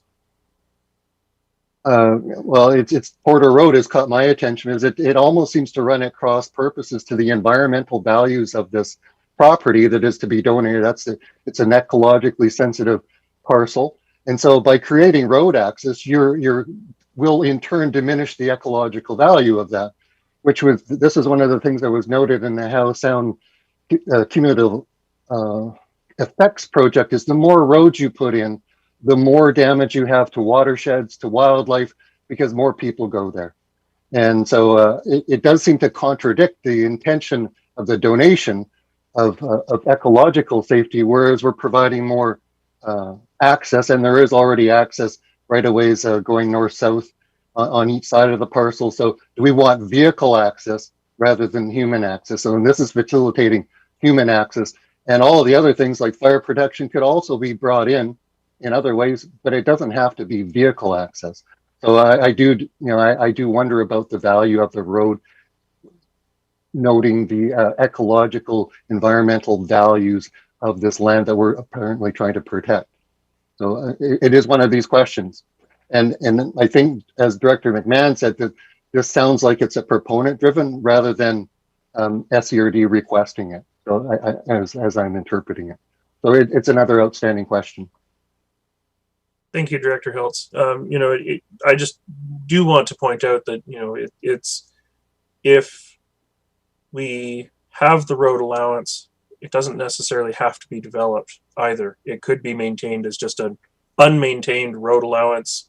Maybe it's a walking path, whatever. It's one of those things that if we don't have a road allowance taken now, we can basically never take a road allowance off these properties later. So, Director McMahon, I saw your hand go up, and then I'll go to Director Ties. I thought that part of the proposal was in fact pave the road. I just wanted some clarification on that, because those are two different things. Thank you. What is the intention of the Porter Road extension? Like, what what standard would it be built to? Question for staff. Mr. Seo? Thank you, Chair. So the applicant is open to any requirements to be determined by either MOTI or SCRD. So he's open to different options. Thank you. Thank you. Director Ties. Yeah, from speaking with a developer, he was under the impression that he was being asked to actually build the whole road to MOTI standards. But yeah, well, I'll move the recommendations as listed on page 168, making me the alternate chair and Director Pratt as the chair of the public hearing. And looking forward to it. And I see Director Pratt seconding I'll that. second. So I assume that means she's in favor of being designated chair for that meeting. So Sure. all right, thank you very much. And I don't see any other hands up, so I will call the question. This is rural planning, so A, B, D, E, and F. All those in favor? Thank you, that's carried. Thank you, Mr. Seo. So moving on to Annex E, frontage waiver application FRW 00010 for 10584 Wood Bay Ridge Road. Turn it over to Mr. Copes. Thank you, Chair. This frontage waiver is to facilitate splitting a portion of the parent parcel into 5 parcels located at 10584 Wood Bay Ridge Road in the Half Moon Bay electoral area. The frontage of proposed lot 24 is less than 10% of the perimeter of the parcel, therefore requiring a frontage waiver. Due to the topography, proposed orientation, shape of parcels, and the location of buildings and utilities, the applicant proposes to provide direct frontage on Wood Bay Ridge Road for 4 of the lots and have a panhandle driveway access for lot 24, which is located behind those 4 lots. The Ministry of Transportation and Infrastructure has no concerns with the lot layout and has issued preliminary layout approval for the proposed subdivision. Staff consider the frontage waiver reasonable and recommend approval. Thank you. Thank you very much. Directors, any questions, comments, recommendations? Director Pratt. I am happy to move the recommendations on page 206, please. Thank you. Do I have a seconder for that? I have that seconded. Director McMahon? I'm just stating that I'm going to vote against this as part of my ongoing campaign against sprawling into unserviced rural areas. Okay. Thank you, Director McMahon. I see no other hands up, so I will call the question. This is rural planning, A, B, D, E, and F. All those in favor? Opposed? Director McMahon, would you like that recorded? Yes? Okay. Thank you very much. That is passed. Thank you, Mr. Copes. And moving on to Annex F, the disc golf course proposal for Welcome Woods and Connor Park. I see that it is authored by Rebecca Port, Parks Planning Coordinator.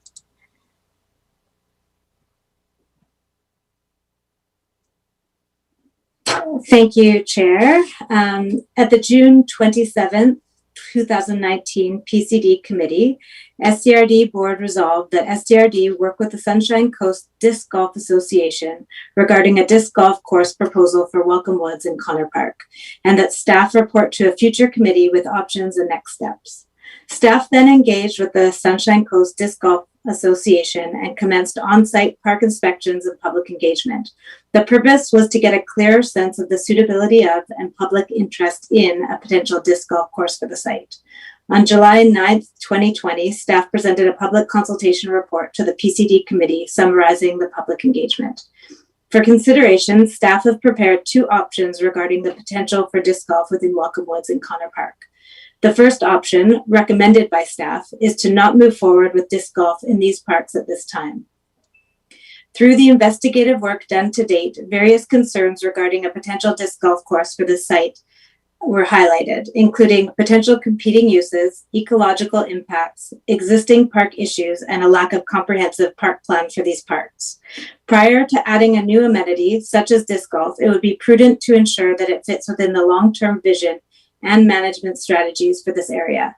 A comprehensive management plan would be the recommended next steps for the park.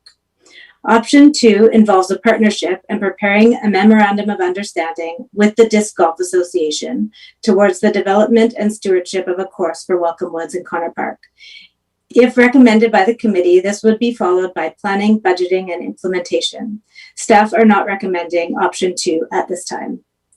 Staff have also been engaging productively with the Disc Golf Association, who are taking a leadership role in the sport and dedicated to improving disc golf throughout the Lower Sunshine Coast. SCRD Parks is currently working on a partnership agreement with the group with a goal of formalizing and enhancing stewardship of the existing Shirley Macy disc golf course, which will be coming to a future agenda. All right, thank you very much. Director Pratt. Thank you. Just a couple of comments, and I attended the community engagement session that we had on this when we were still able to meet in person, which seems like forever ago, and it was really well attended and a lot of really great conversation. But I understand from when the original proposal was put in by the Disc Golf Association that they were unaware of the covenant that was on the Welcome Woods on this property that's adjoining the Connor Park. So, I mean, there's still a lot of work and to be done on this, and a lot of more community conversation, because there's there's some competing interests in this area. So I have heard from them, and or from one or two of the members, and they're disappointed that that this is the proposal that's coming forward from, or the recommendation that is coming from staff. So I will say that, but I would look forward to what options we could have for a park management plan, hopefully within the work plan in the next year or so, or for budget 2022 if possible. I'm not going to make that as a recommendation right now, but just going to flag it as something maybe for future consideration. Disc golf would be fantastic in this area, though. It's a very walkable area that's really well used. It'd be neat to see a really a big project go forward, something like that. That's a low cost, inclusive activity for families and people in the community. Thank you for that. Director Seegers. Thank you.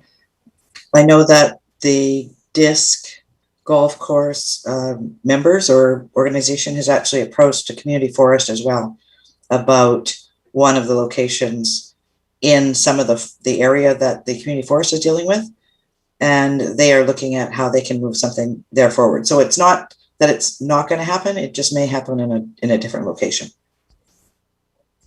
They're certainly an enthusiastic group for sure, and their proposal that they've put forward for one of the community forest cut blocks is quite interesting and blends in with it rather than trying to stamp on top of it. So, Director McMahon. Yes, it's a sad day when I have to vote against frisbees, but I do support staff's recommendation, because we can't have little old dog walkers being whacked in the head with discs either. So I'm supportive of this. Thank you. Director Hiltz. Yeah, thanks, Chair. The incompatibility is something I walked the Shirley Macy Frisbee, but I never really thought about the interaction between a Frisbee and my head or someone else's head. So yeah, I'm supportive of it. But one of the questions I have is these are about permanent locations. So, and I have seen some of the Frisbee disc people, they put up, temporary stuff, they bring their own hoops so is this a field, can like a Frisbee group book a sports field and put up a temporary Frisbee golf? Is that like a possibility within the regional district? That's a great question. Who would like to tackle that question? GM Hall. Thanks, Chair. I'm not aware of that happening in the past, but SCRD Parks generally takes the position that we want to see our public facilities used, so open to any ideas for projects like that. The same considerations about interface with other users would, of course, apply, but happy to explore. Thanks. Thank you very much. Director Pratt. I will just unfortunately move the the recommendations on 209, but just to support staff in that. Thank you. And I see that that's been seconded. Community parks, A, B, D, E, and F. I don't see any other hands up, so I will call the question. All those in favor? Thank you. That's carried. And thank you, Ms. Port, for your presentation and for your report. Mr. Clarkson, you're here for the next one. Annex G, update on private donation offer, delivery of soil material at Gibson's landfill. Mr. Clarkson. Thank you very much, Chair Toth and directors. So the purpose of this report is to update the committee on the potential donation of soil referenced in the March 25th board resolution. As stated in the report, the donor has chosen not to proceed with the offer for donation at this time. Staff have expressed gratitude for the offer.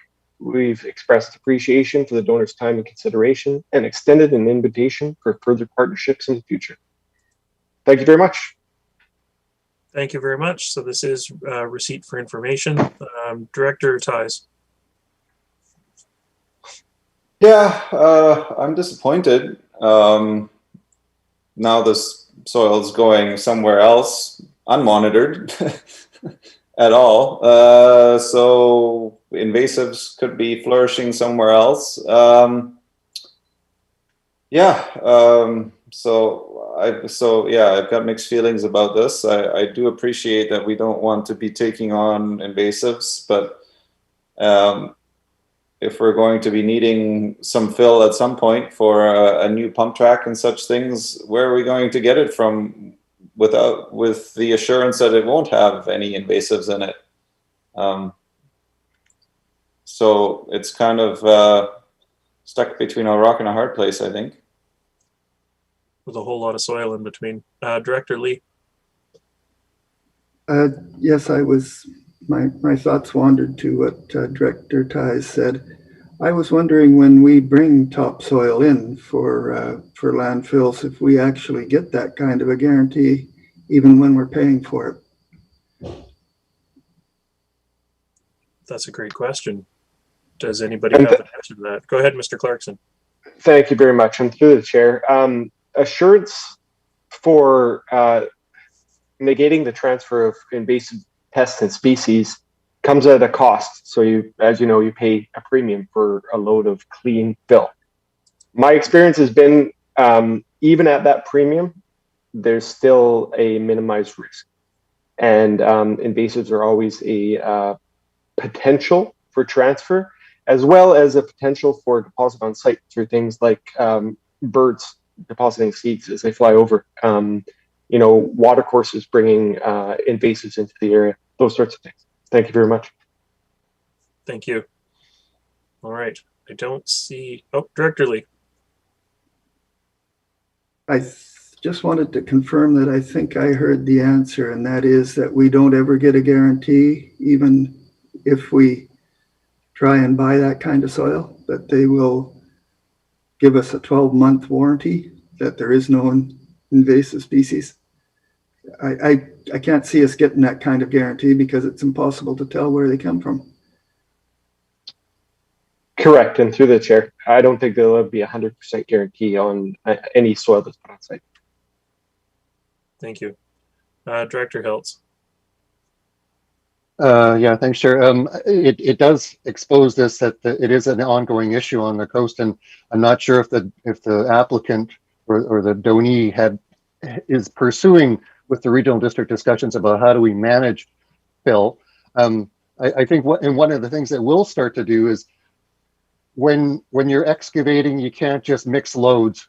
It's like now Moti has they don't mow the invasives on the side. They go around it. They clean their equipment. So it's the chain of custody. I think not necessarily the assurance It's that the supply of where the fill comes from doesn't lend itself to contamination along the way. As we do with food or any other kind of health related thing, is we rely on the chain of custody. So it's not just the end product. So I think this might start to make people dig their holes more carefully than just kind of mixing it all together in one truck and trying to find a place to dump it. So maybe it'll start a discussion actually. So that's what I'm hoping. Thank you, Director Hiltz. Director Ties. So if nobody is ever going to guarantee that this the soil that we're going to get is free of invasives, then how are we ever going to get Phil to create a pump track if we insist on it being invasives free? So I'm asking myself, did we make an unreasonable request? And is there any room to negotiate? Thank you for that, Director Ties. Director Seegers. Thank you. I think the reason we went this direction was that we knew that some of the fill that would be coming from this site would potentially have invasives, because we knew invasives actually existed at that site. Director McMahon. What Director Seegers said. Director Beamish. And I'll confirm that I was actually approached by somebody in the weekend saying, why are we allowing that knotweed to continue on that site? So because it's now going on to the town right away. So there is knotweed still existing on that property that's under development. So the fact is, we know it's there. If we knew it was a contaminated site of any other material, we would also say, no, we don't want the material. And it would be, I think, not good business practice for somebody to try to unload on us at cost of a product that is known to be contaminated. And I think that that's all we were saying, because I believe I brought the issue forward initially, is it's a property that has knotweed on it. We like the dirt, we don't like the knotweed, and simple as that. Thank you, Director Beamish. I don't see any other hands up, so I'm going to move on to Annex H. Thank you to staff for pursuing that opportunity, even if it didn't pan out. So Annex H, Joint Use Steering Committee Terms of Reference. Turn it over to GM Hall. Thank you, Chair. Since 2016, staff have been working with School District 46 to operationalize and deliver the Master Joint Use Agreement. The terms of reference proposed here would support a steering committee of elected officials to guide that agreement. SD46's Operations Committee recently reviewed and supported these terms of reference. And I can share that as part of the regular appointment process, Directors Lee and Ties have already been appointed to this committee that doesn't until now, I guess, have terms of reference, and Director Pratt as alternate. Staff recommend that the terms of reference be endorsed, and pending that can help arrange a meeting of the steering committee. Thanks. Thank you very much. And just before I go to Director Seegers, I did want to add in that we talked about it at agenda review, and it may not be appropriate for us to get too deep into the terms of reference as they have already been reviewed and endorsed by SD46. It may be more pertinent to get the committee going, and then if they want to adjust their terms of reference once they're going, that's entirely in their purview. Director Seegers. Thank you. This is a committee agreement. As GM said, it's been in place for a number of years. And as you'll notice, it is also funded by the District of Sechelt and the Town of Gibsons. And over the last number of years, the focus has pretty much been on the regional district and having a process in place for the regional district to have access to the facilities of the school district. I don't believe that has, I know it hasn't shown up at the District of Sechelt. I don't know if it's in the Town of Gibsons, and yet we also fund this. So I think going forward, we just need to look at how we could ensure that while we're funding it, we actually have access to it as well. That's my only point. Thank you. Thank you very much. Director Pratt? I don't want to get too much into the weeds of the history because we already dealt with weeds last item. But just I hear Director Seeger's point, and I would certainly, having been on joint use in my previous role at the school district, this is I mean, this is an agreement that's actually been in place between the SDRD and SD 46. I think the first iteration was probably in the 90s.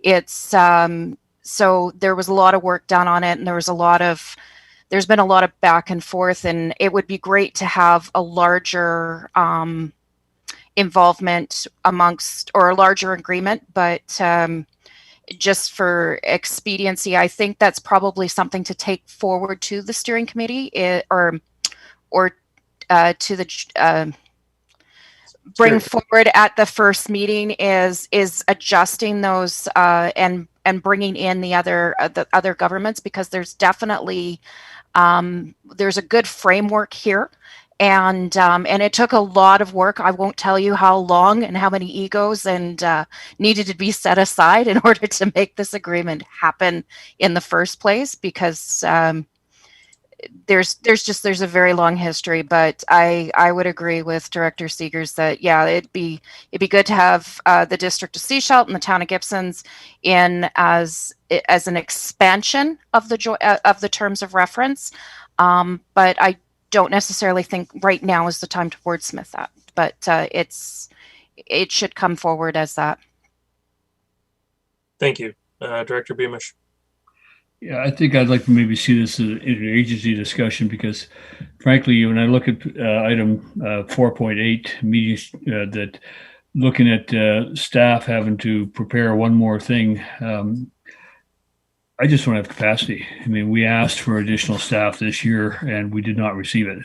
And that additional staff was to support administration. And we just don't have capacity to lay one more committee on, even if it's just one time a year, but it's all the arrangements around that, the organizing of that. And I just, at this time, would rather see it be a broader discussion at interagency to see if there's willingness to set up another committee involving more time for elected officials and their staff to do things. Sorry. Thank you, Director Beamish. Director Seegers. Thank you. I was just looking to bring up the conversation and bring it into awareness. I'm willing to move the recommendations on page 215. Thank you very much. And I see seconders for those. I don't see any other hands up. So this is voting A, B, D, E, F, District of Sechelt and Town of Gibsons. So I'll call the question. All those in favor? Opposed? Director Beamish, would you like that recorded? No, it's okay. Thanks. Thank you very much. All right. And moving on to our, pardon me, we have our late item addition. So that is the regulation and control of beach fires at Roberts Creek Pier Park. And who is going to be speaking to this? I can offer an introduction, Chair. Go ahead. Thanks. So this report identifies avenues to ameliorate issues regarding beach noise and campfires at Roberts Creek Pier Park, information that was requested by the board. And much of the information is applicable to other rural beach areas. As noted in the report, there are jurisdictional considerations related to beaches. And beyond authority, there is a related question here about capacity. And if items in this report are added to staff's work plan or our service levels are changed, we're probably looking to 2022 unless other items are paused. Thanks. Thank you very much. Manager Trite, did you want to add anything on to that? No, thanks. Not at this time. Okay, thank you very much. Director McMahon. Yes, obviously this is of a great deal of interest to the folks along Ocean Beach Esplanade, particularly option 5 on page 219B. So, you know, I'm happy to take this forward to the community associations, but what are our next steps here going to be? Okay. I'm going to go through the speakers list some more, and then we'll circle back to that. Director Ties. Well, yeah, I don't see any recommendations here, so it looks like we actually have to think about this and work it out. This is a complex issue. I do feel like community input needs to be sought on this. Beach fires are very a very popular way for people to commune in Roberts Creek. At least I'm sure it's probably the same along the rest of the coast. And I would be hesitant to put down what was it? Which one was the option where you here option 4, banning beach fires altogether, without getting some extensive community feedback on this. I do feel like signage would be nice, but then I also see that signage, when put up, does get torn down and vandalized. So I do see some need for increased enforcement, and but right now our bylaw department doesn't have anybody working at those hours. The RCMP is stretched, so who's going to do it? So I don't think there's an easy solution to this one, but I do feel like this needs to be taken to the community in some way or another, because it is an issue, especially around Roberts Creek Pier Park, but also along Ocean Beach Esplanade. We've had some complaints around in front of Cliff Gilker Park. So there's many hotspots that have that issue, and I do hope that those people who are starting campfires now will at least see reason and stop doing that in the middle of wildfire season. But I don't know if that can be guaranteed if they're vandalizing signs. So yeah, big discussion, I think. Thank you for that. Director Lee. This is a long-standing issue in Area A. I can pretty much all of our parks that have this issue of late night fires on the beach not being put out. I think our residents have an anticipation of bylaw controlling this, and I think that there is no easy answer, and it is definitely, I believe, a resourcing issue. First off, we could change the bylaws all we want. Without enforcement, it's not going to make any difference. And we are constantly fighting to keep the signs up at Baker Beach. They get ripped down regularly. And so without enforcement and booting people out of there a couple of times a year, you're wasting your money and your time. So how do we go forward? I think the issue needs to be addressed, but I don't know that we can address it for this year. So I'd be interested to see what the next staff might think the next steps on this would be.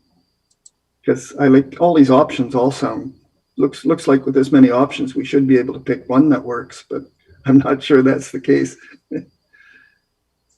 I think in the absence of additional resourcing, option 1 is just about the only one that's available, which is to try and increase education within the resources that we have. But Director Hiltz? Yeah, it's the option 1 where we're trying to get all residents to lead them to reasonable behavior that we can all get along to. So it isn't just beach fires; it's all the good neighborhood stuff. But I did want to ask staff about the signs.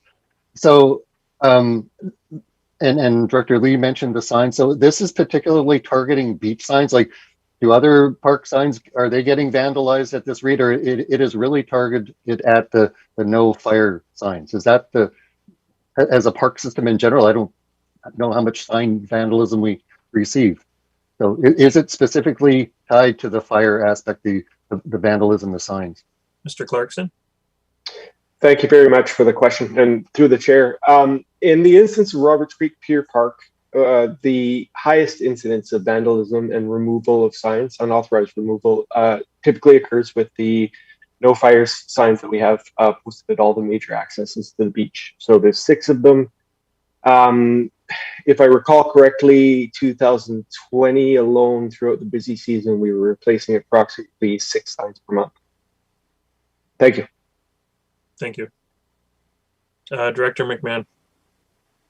Yeah, I'll say that the problems are long-standing, but the volume of the problem and the frequency of the problem is increasing all the time. And so that's really what we're faced with, is that it's getting more and more serious, and at some point something's going to have to give. So like I say, all I can see right now is to go forward to our community associations and see what feedback they have, but we do need to determine a path for the future. Thank you. Just before I go to Director Ties, I'm going to go to Director Seegers first. So in reading the report, my takeaway, and you can tell me if I'm correct here or not, is that beach fires are not allowed in some areas and are allowed in other areas. But we don't actually communicate that to anybody. And we don't communicate what the responsible, I mean, we all know what the responsible behavior is, but we're not actually putting anything up around that. So is that correct, that they are legal in some areas and aren't in others? Thank you for the question. Who wants to take that on? I can speak to that. Yes, that would be correct. We can add in fire restrictions as a temporal layer of additional regulation that occasionally affects areas, all areas. Mm-hmm.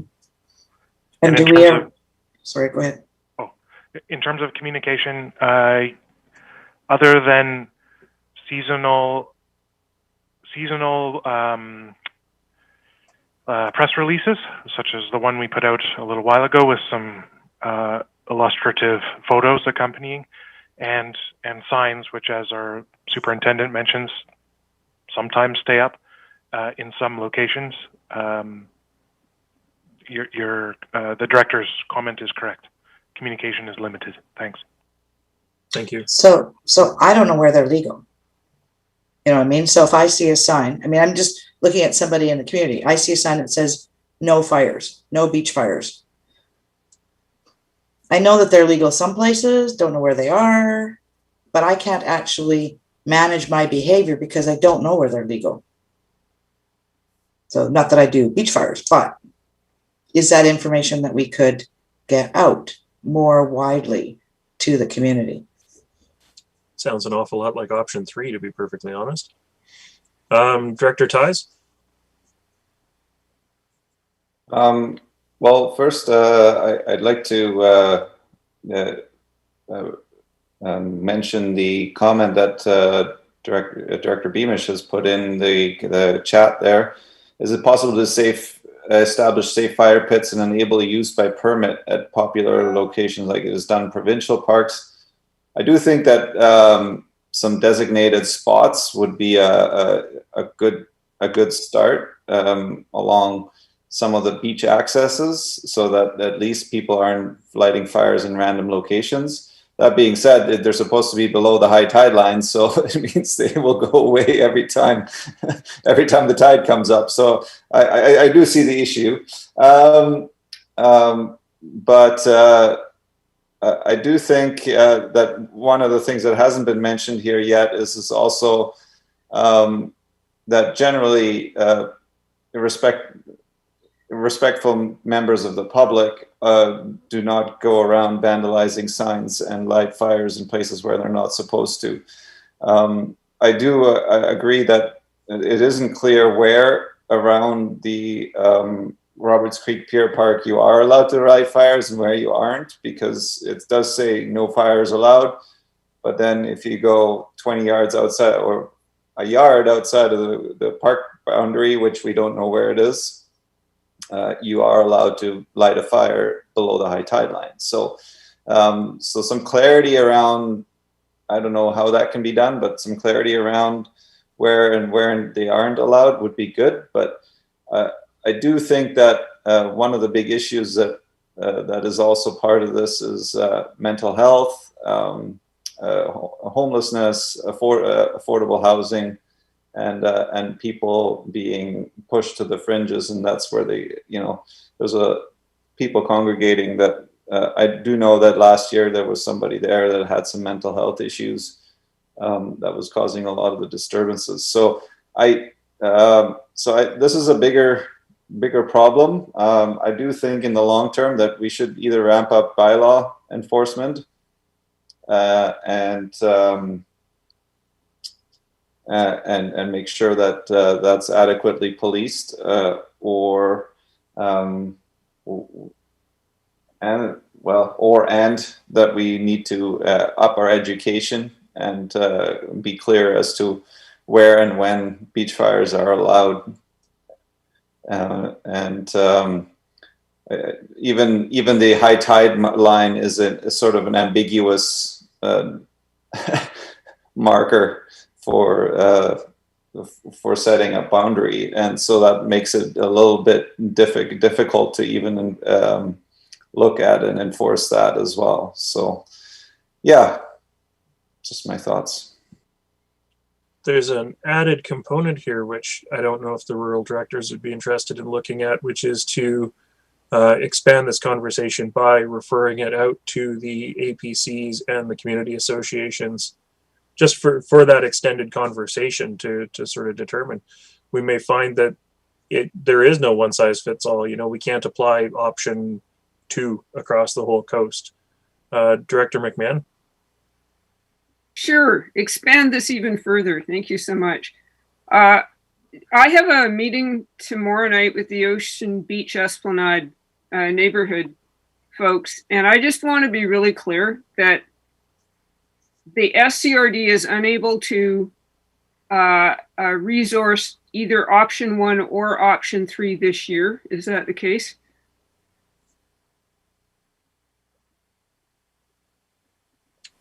Thank you for the question. I think staff's fence-sitting comment is that the scope of ambition with such an effort will determine whether incremental resources are required to initiate or sustain. We do put out some seasonal information about beach fires, and if the direction from the board is to proceed with options 1 and 3 within available resources, we would look to see what we could do. But thinking about social change or culture change and what it takes to make that change over time, I think we're talking about more than a couple of press releases or some info on our website. And so an impactful, sustained program is something that is not a 2021 item. Thanks. Thank you. I suppose the good news is there that with option 3, we at least have a built-in asset retirement scheme in that these signs are getting vandalized on a regular basis. Director McMahon, follow up? Yeah, I was just wondering if anybody from staff would be able to attend the Ocean Beach Esplanade meeting, either the upcoming one or the next one after that, because I'm not really in a position to answer all these detailed questions that I get, and they are very concerned, although they realize the limitations. I can. Hello, Mr. McKinley. I can take a try at that one.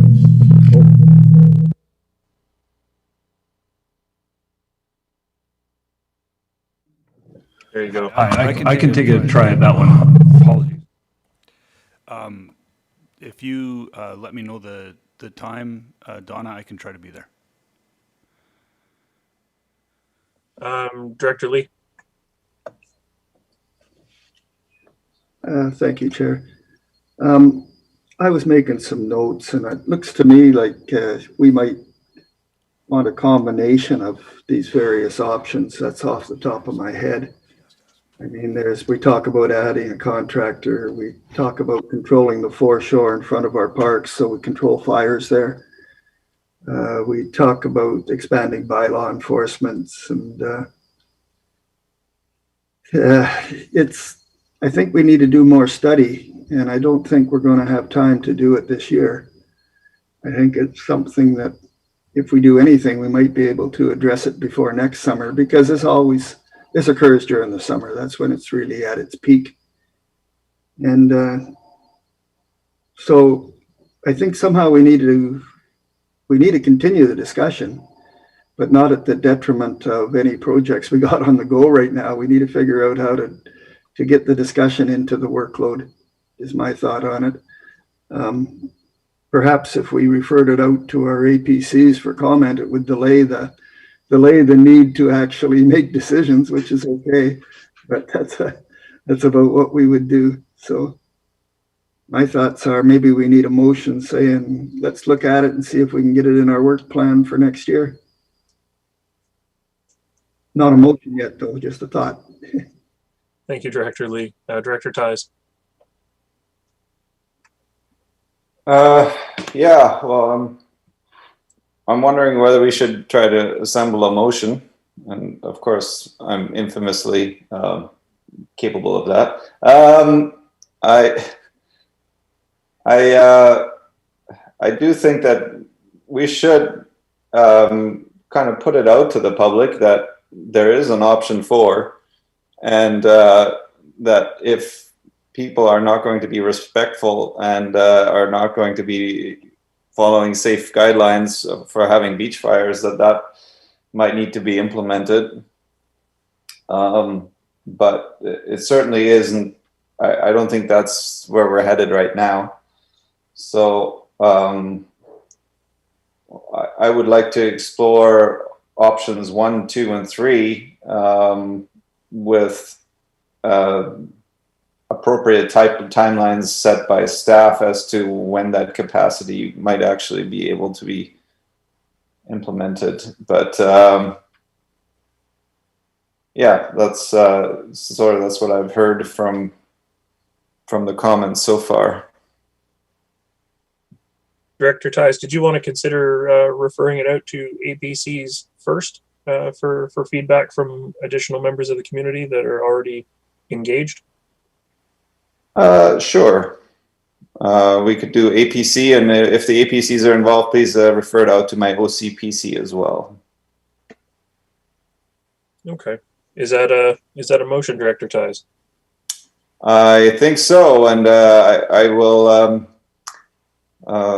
I hope Autumn was able to actually craft something out of what I just said. I apologize, Autumn. It all depends, Director Ties. Are you also looking for staff to implement options 1, 2, and 3? Or are you just looking to refer it out to the APCs for discussion and then to come back again for further conversation about implications? I would entertain options 1, 2, and 3 while at the same time referring it out to the APCs and the OCP committee. Okay. I guess the concern is around staff capacity, even to look at options 1, 2, and 3 right now. Do I have a seconder for that motion from my parks service?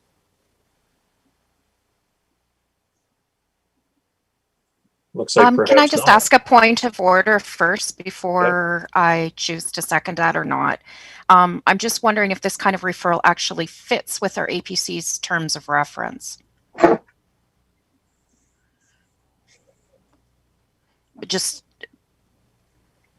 That's a good question.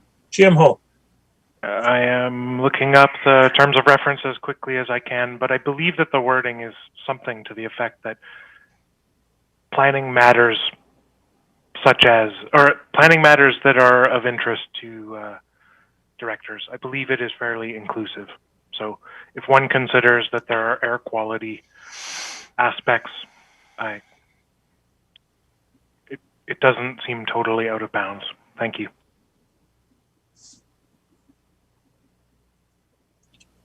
Well, I don't see a seconder, so I'm going to say no. I'm going to move through this. Oh, Director Lee, are you seconding Director Ties' motion? Yes, I am, but then I'd want an amendment shortly after because I wanted option 5 as well mentioned. Well, there was a difference between. Sorry, I'm going to go through my speakers list before you can even put that amendment on the floor. Director Lee, did you have other comments that you wanted to make? Also, would it be appropriate to refer it to our not-for-profits for comments as well? So that's it for me. I would suggest not at this time because there's probably 600 not-for-profits on the Sunshine Coast. And so unless you've got a very specific list in mind, I don't know that that would be appropriate at this time. Well, I do for me, my residents association. But let's listen to the other people. Let me. Yep. Director Seegers. Yeah, I was going to suggest that I know in the district of Sechelt, we would refer it out to community associations because, you know, they're the people who are bringing this to us and saying, you know, it's concerns, et cetera. It's not even coming. I don't believe it's coming from the APCs. So why don't we get out to the community associations? They can then, you know, have a conversation with them, and they could actually, they have a mailing list or an email list, whatever. That's one of the ways to get it out to the general public to get input, because each of these, and I think the report does a good job of this, is lays out the implications. So then we'd be able to find out. I mean, and honestly, I mean, I'm looking at, I've been looking at the district of Sechelt stuff, and it doesn't say where they're allowed in Sechelt either. It says campfires are allowed, but where? It doesn't say anything. So we have some work to do around that too. Thank you. Director McMahon. I entirely agree. I think there is communication work that can be done sooner rather than later, but this is not something I really want to refer to my APC. Community association, fine. APC, no. Thanks. Okay. Thank you. I don't have any further speakers on my speakers list. Director Hiltz. Yeah, so we haven't kind of got an option, and what I heard staff saying is that there's kind of status quo with perhaps a little bit of incremental. That's option 1. So kind of work within. That was I heard that as an option from staff as what we can do between now and whenever there's more resources. And just assuming on option 3 is the signs that are there will continue to be replaced. That's a status quo service level. So we're not. So I'm just trying to sort out what the possibilities are to take an action. And all I heard staff is saying is option 1 within existing work plan. And if there was an incremental, they would have to come back. So that's kind of what I heard, and just making sure that the signs that are there will continue to be. That would be also, I guess, the expectation is status quo service level on the signs that are existing. But just if we could have a little clarification about option 1, I'd be happy to say option 1 as a kind of a interim or almost reconfirming status quo. Okay, Director Hiltz. Pertaining to the motion on the floor, though, in the understand. Go ahead, Director Hiltz. You're muted. I didn't know we had a motion on the floor. I wasn't sure that was seconded. Sorry about that. Yeah, Director Lee did second it. So, Director Ties. I appreciate the comments around not the APCs and maybe just the community associations. So maybe we should amend it and strike out APCs and add community associations and the OCP committee for Roberts. From a process thing, I'm actually going to suggest, because there's a big enough difference between the APCs and the community associations, that we defeat what's on the floor and repropose it as a new motion to go out to the APC to the community associations. Excuse me. So I don't see any other hands up. So I'm going to call the question on referring this out to the APCs. Parks participants, all those in favor? And all those opposed? Okay, that's defeated. Thank you. Is there anything else that anybody would like to try with this?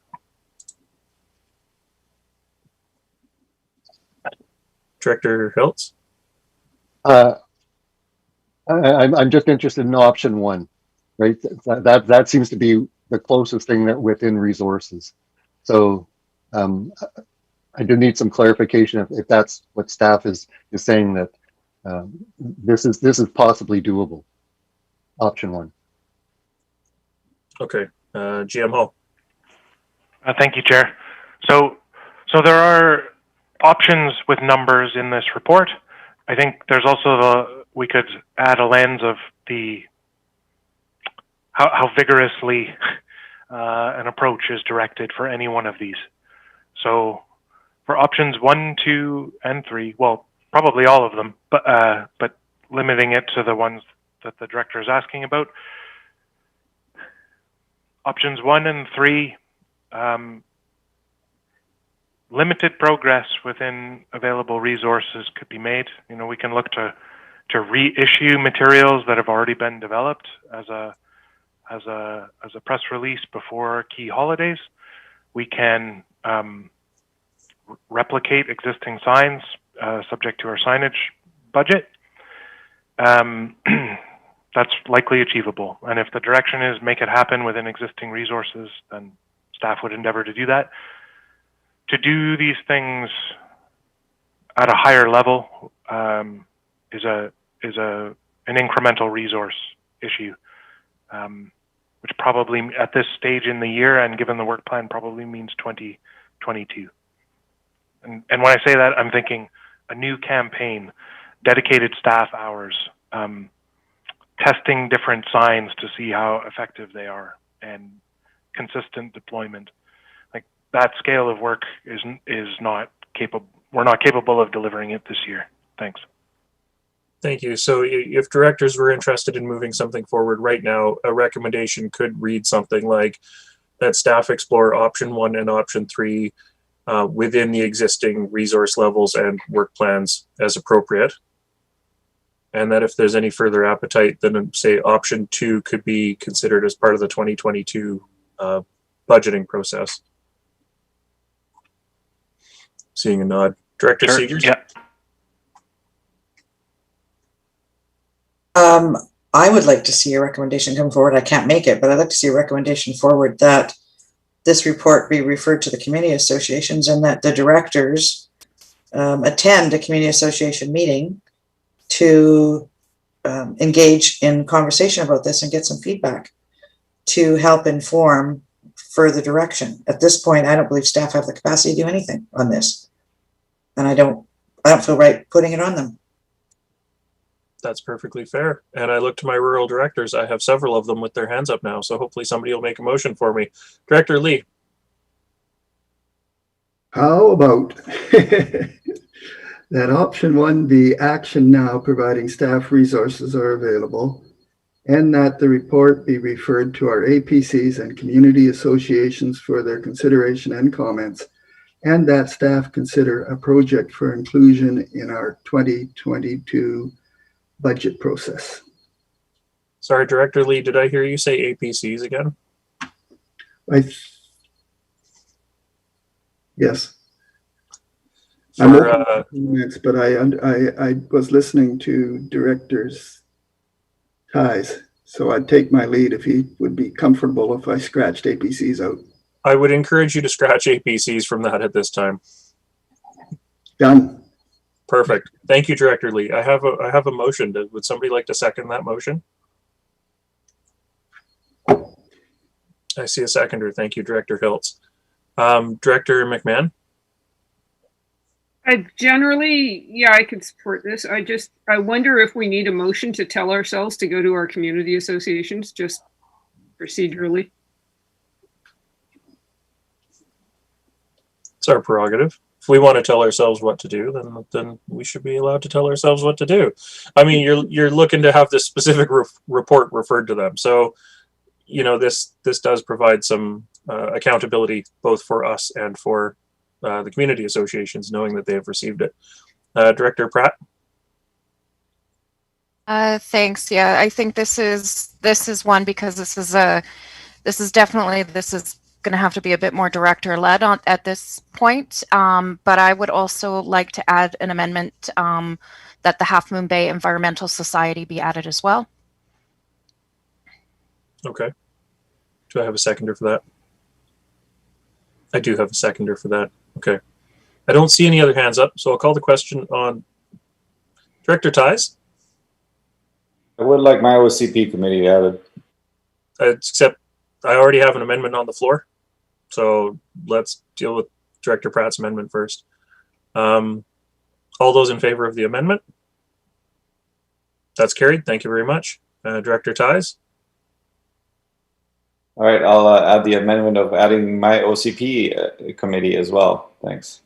Thank you. Do I have a seconder for that? Thank you. I have a seconder for that. And Director Pratt, your hand is up. Did you want to speak to that? I'll wait until we vote on this. Okay. All those in favor of that amendment? That's carried. Thank you very much. Director Pratt?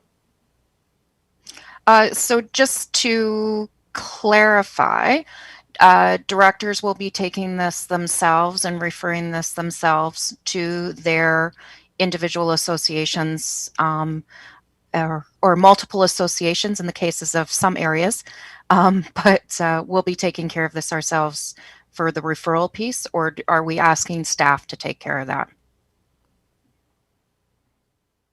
I believe that it's sufficient for the directors to take the lead on the referrals here. I'm seeing a thumbs up. I'm seeing a head nod. I do know that I wanted just clarity, just to make sure that we know who's going to be doing this. And yep, and a component of Director Lee's motion, now thoroughly amended, was to also look at exploring option 1 within the existing resources. So, Director Ties, I see your hand up. Sorry, I forgot to take it down. Okay, I don't see any other hands up. So we do have a thoroughly amended motion on the floor. Are directors comfortable with that, or would you like it read back? I don't see anybody indicating, so I'll call the question on the amended motion. All those in favor? Thank you. That's carried. Anything else with this particular item before we move into our minutes and communications? I see no hands up. So moving into item 11A, which was also part of our late edition, Policing and Public Safety Committee. I didn't see anything in there that needed further actioning, but directors are welcome to bring anything up that they see. Otherwise, directors, do you have anything in annexes I, J, K, or L that you'd like to bring up or discuss further? Director Lee. Yes, on Annex J on page 223, I was just wondering if staff have any comments on how the letter mentioned would be considered. Thank you. GM Hall. Thanks, Chair. It was a helpful letter, and staff will be considering the contents of that letter. In this, it fits really well with the board-directed projects around website renewal, around increasing our website functionality and online services, and with the proposed development process review. And actually, there's really good common vision there between the APC's comments and staff's vision for improvement around an informed community that's able to provide input on development matters in ways that are aligned with legislation. Thanks. Thank you. Director Lee, did you have a quick follow-up to that? Well, thank you. That's exactly what I was hoping to hear. I don't see any further hands up. We do have several items of communications, and I know that Director Ties needs to leave us pretty shortly here. So I was just wondering if Director Ties had any particular items of correspondence that he wanted to discuss. I wanted to address, I guess, Annex Q, the Roberts Creek OCPC letter regarding the Sunshine Coast Community Forest and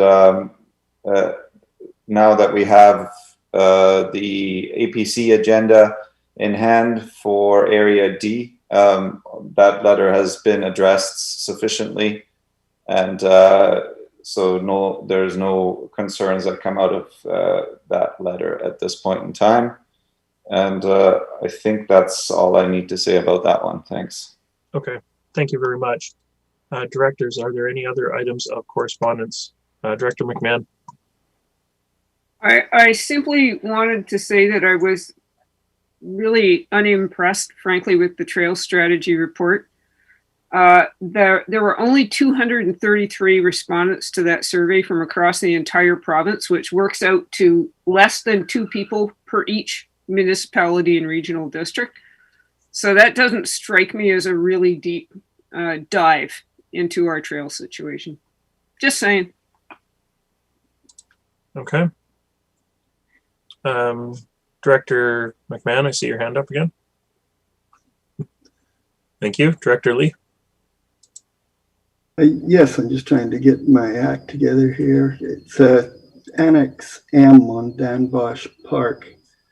There was some thoughts about getting a not full seasonal caretaker at Dan Bosch Park. And I was wondering, I know that at the provincial level, they actually offer free campsites to someone that would also act as a caretaker. And at Dan Bosch, we have a great setup. The pads there, the septic's there, the power's there. And if we could convince someone to stay there for the summer months and make sure that any rowdiness, late night rowdiness, is reported to the appropriate authorities, it would be quite a boon to the local community. And it seems to me if we had to pay them $50 a month or something just so that they're covered by insurance, it would be a great way of doing it if it was possible. So I don't know if I'd be interested to know if that's even possible or something we've considered. You're basically thinking about the BC Parks model, right, Director Lee? Yes, that's right. Yeah, my neighbors did that for 1 year and they were quite happy with it. So, okay. Mr. Clarkson or GM Hall? GM Hall. Thanks, Chair. I'll sort of say anything is possible. Decisions about park service levels are best undertaken as part of a management planning exercise, and so all of the considerations around servicing, around the landlord aspects of caretaking, and around the services that might be provided, could all be looked at in that venue. Thanks.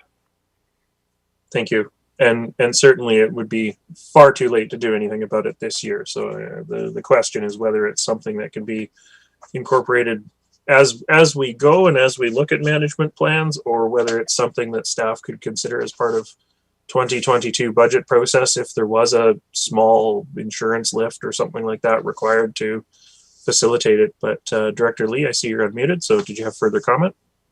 Yes, I was just wondering, I agree exactly with what GM Hall was saying there. I was just wondering if there's anything in our work plans that we could actually get that done for this park, if that was the director's wishes. You're asking if there's staff capacity to perhaps look at a seasonal caretaker program? Yes, or I suspect we've probably got something on the books to eventually do that anyways for our parks plans. I was just wondering if it was any chance that it might be done for next year, or if this is something further out in our vision. Thank you. GM Hall? Thanks, Chair. Staff hear the question, and I've spoken a few times about maturing our services and stepping them up to the next level as the regional district grows. I think this is a perfect example of that type of work. And with our new department structure and the arrival of our new GM, I think it's an excellent question to take forward into the planning process that will come out of our strategic plan review. So if that's an acceptable non-answer at the moment, that's staff's comment. And I mean, I guess to answer the question directly, the item of creating a management plan for Dan Bosch is not currently in the corporate work plan. Thanks. Thank you. Director Lee, was there any more? That was a good answer for me. Thank you. And it's not, or GM Hall. Thank you. And certainly appreciate having our GM of Community Services here to hear the comments as well, so that as these portfolios sort of mature and flesh out, then that can be considered. Were there any other items of correspondence that anybody wanted to discuss or action? I'm not seeing any hands up. So we do not have an in-camera session today. We don't have any new business on our agenda. So I will look for a motion to adjourn. Moved, seconded. All those in favor? That's carried. Thank you very much. We do have one attendee. I know that they had their hand up previously. I'm going to give them permission to speak so they can ask their question from earlier if they want. They'll have to unmute themselves. Oh, hello. Thank you, Chair and directors, for taking my question. Listening to the whole meeting, it's Catherine McEachran, by the way. I'm in Area A and I live on Ruby Lake. I've noticed a couple themes through the meeting, which is, I would say, a concern or priority with enforcement and overall management and planning. And I want to raise my first issue in connection with the plans for Dan Bosch Park. My first concern is that the letter that was sent by the Ruby Lake Landholders Association was not considered in the context of the first delegation. My second thing is in connection with monitoring and resident caretaker of Dan Bosch Park. And I understand that it's not part of the management plan that, your strategic priorities, that there be a management plan for that park. I would recommend that the residents are dealing with issues, especially illegal fires in the park, and complaints have been made to parks for the last 3 years. I also note that when the lease was renewed for Dan Bosch Park in the fall of 2019, all of the concerns that are evident since the full-time caretaker moved out have continued, and there was a promise that there would be a management plan and budget considerations for further monitoring. So my first question is why that has not been addressed after a period of 2 years.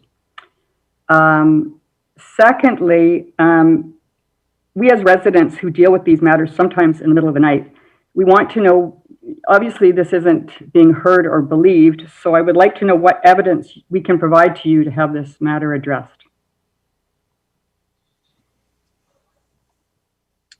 Thank you for the questions. I mean, obviously you mentioned the fall of 2019, so there fairly small window of opportunity there before COVID really impacted our services. But I don't know if GM Hall would like to speak to either of those questions specifically.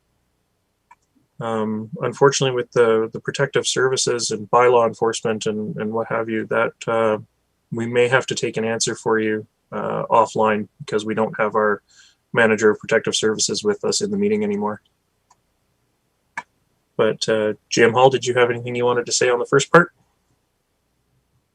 Thanks, Chair. I think capacity is the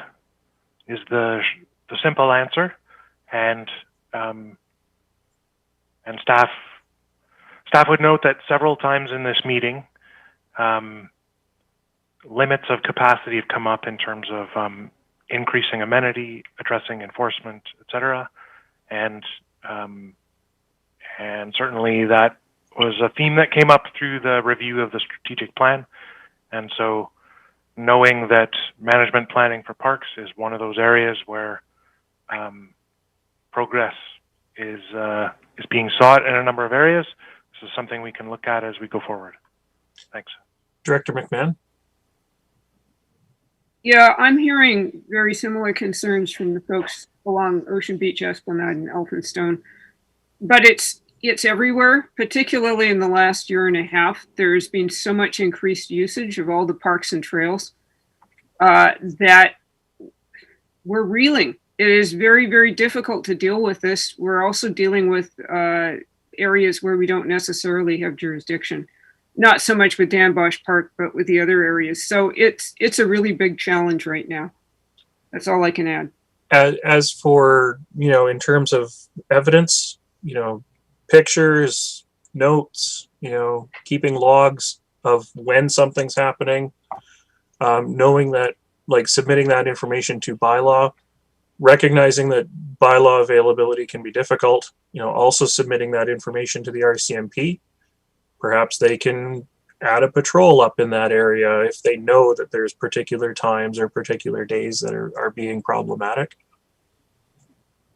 So, but again, we don't have our manager of protective services with us right now, so. Director Hiltz? Thanks, Chair. Yeah, I'm interested in Catherine's comments, like what avenues, if there's a problem at 9 o'clock on a Saturday night, what steps what happens in that area? Do they call the police? Do they call bylaw enforcement? Do they try to engage with people? What's actually happening now in terms of the conflicts? Go ahead, Catherine. I can answer that. Because most of the problems occur over the weekend, we have contacted the RCMP, and the RCMP have said that since this is on a municipal park, they do not have authority, and we have to deal with the bylaw enforcement officer. And I just want to add this comment too. I understand capacity is stretched, and I keep hearing that, but I'm also hearing, as you know, this plan for a possible expansion of Danbosch Park. To me, like, the Sunshine Coast has some very basic issues, and enforcement, I think, is one of the most critical ones. And I see a lot of agenda items that, I know it's sort of an overreaching term, but it seem to be almost social engineering that are very big issues that, yes, you have to initiate changes, but some of the basic ones, health, life, safety issues, I personally would like to see resources centered more on those issues. I know that those are comments that directors have expressed, because the frustrations are not limited to only our parks. Certainly we've got short-term rental management issues, we've got noise issues, we've got issues all across the regional district. Director Lee?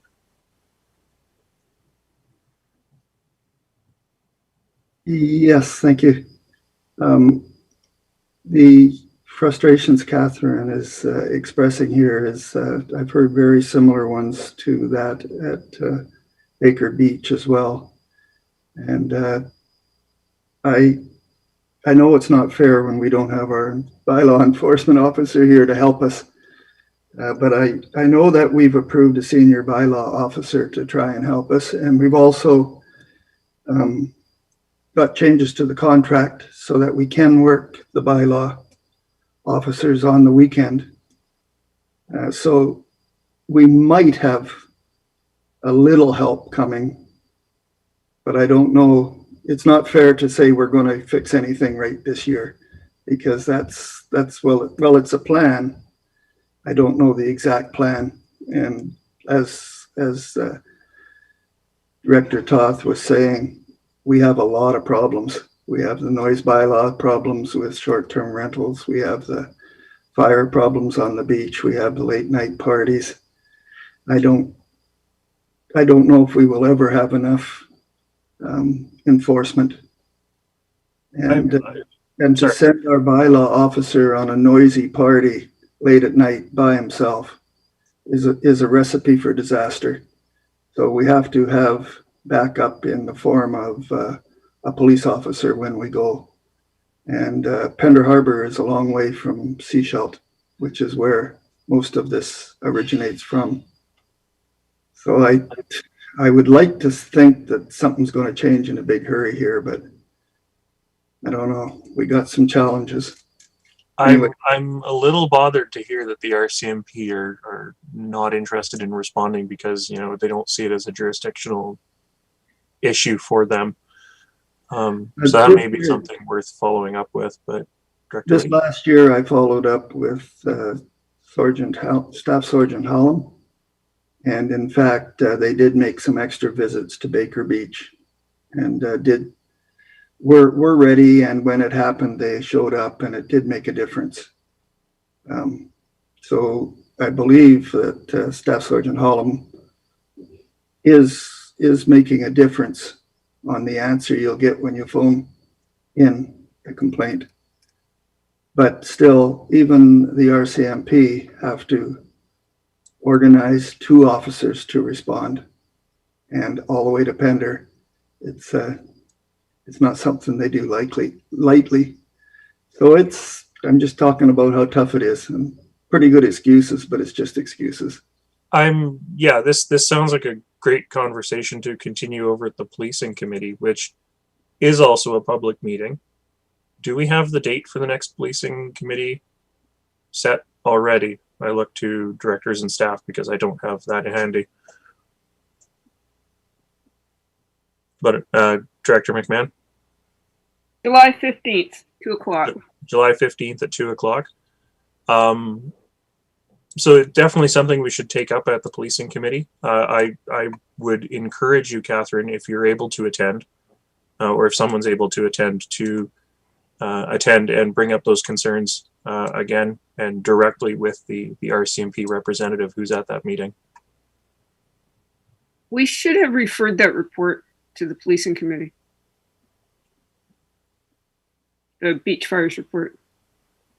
Maybe we could do that at another meeting. Yep. Catherine, is that possible for you? Excuse me, I will attend that meeting. I'll make sure I'm there. It's funny when Director Lee says that you wouldn't send out one bylaw enforcement officer there. The situation has arisen many times. I can attest to it personally, that what you're having are community members attending to deal with these matters, to put out fires, to ask that fires be put out. And it's not good to have vigilante justice. I wouldn't call it that at this point, but when you see a fire, we have to deal with it. That's what we're being left with here. And I guess I say that in the context of expanding facilities. Please, let's have a budget for managing what you've got.